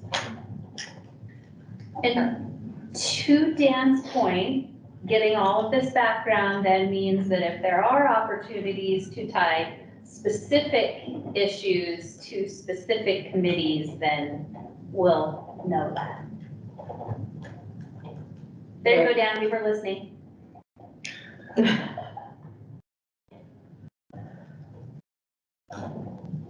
Okay, any other items or comments? I have an item, it's something that used to be on the PIC agendas as a standing item, and it was called HAB member self-assessments. And, it was an opportunity for HAB members to share out, how, like, recent public involvement activities. It doesn't have to be super formal. I remember someone sharing that he was at a barbecue and was talking to people about Hanford. So just depending on who you represent and where you are in the world, kind of, how you're sharing information about Hanford with others is, I think, really insightful, way to learn about each other and to also hear about what's going on. Because you may not be aware that, Susan is hosting an event all about Hanford, and you could possibly attend that event, but she doesn't share it with you except for during this HAB member self-assessment time. So just wanted to put that out there as something that could maybe be added back onto agendas. It was only a 15-minute item, so it's not like a huge chunk of time. But I don't know, it's fun to hear kind of how we're talking about Hanford outside of the HAB. I would just call it something else. because Yeah, the the name made no sense to me. Yeah. Something else. When I first came onto the board, it's like, I looked at Reason, what the heck is HAB self-assessments? Sounds like therapy to me. Sounds like therapy to me. So name it, and is there interest in putting it back in as a standing item or every so often bringing it back in? Anybody have feedback on that, thoughts? I like that. I think it's a good idea to look at that. I think it's a good idea. I mean, Mia's doing phenomenal stuff with Hanford Challenge. I mean, ever since she came in, and it's not saying anything bad about Liz, but it's like she came in, it's like all of a sudden the Facebook page has been incredibly busy. And in between with Nicholas, and it's like Hanford Challenge has been doing stuff all over the Pacific Northwest. So it's kind of, when you first came on and first listened to all of this stuff, I'm like, wow. You know, and it's just, so it's kind of, and I went on Facebook and connected to your page. It's very informative. it's good information. So on this, So it's just, but I didn't know until you mentioned it at the. under this report out, we're gonna tie back to the very beginning of the meeting. Do people support that? Not support it? Neutral, right?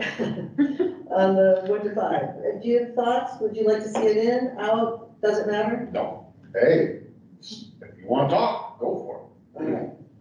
Well, you're gonna have to talk about ODOE. it.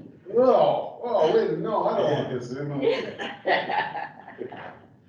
Steve, any thoughts?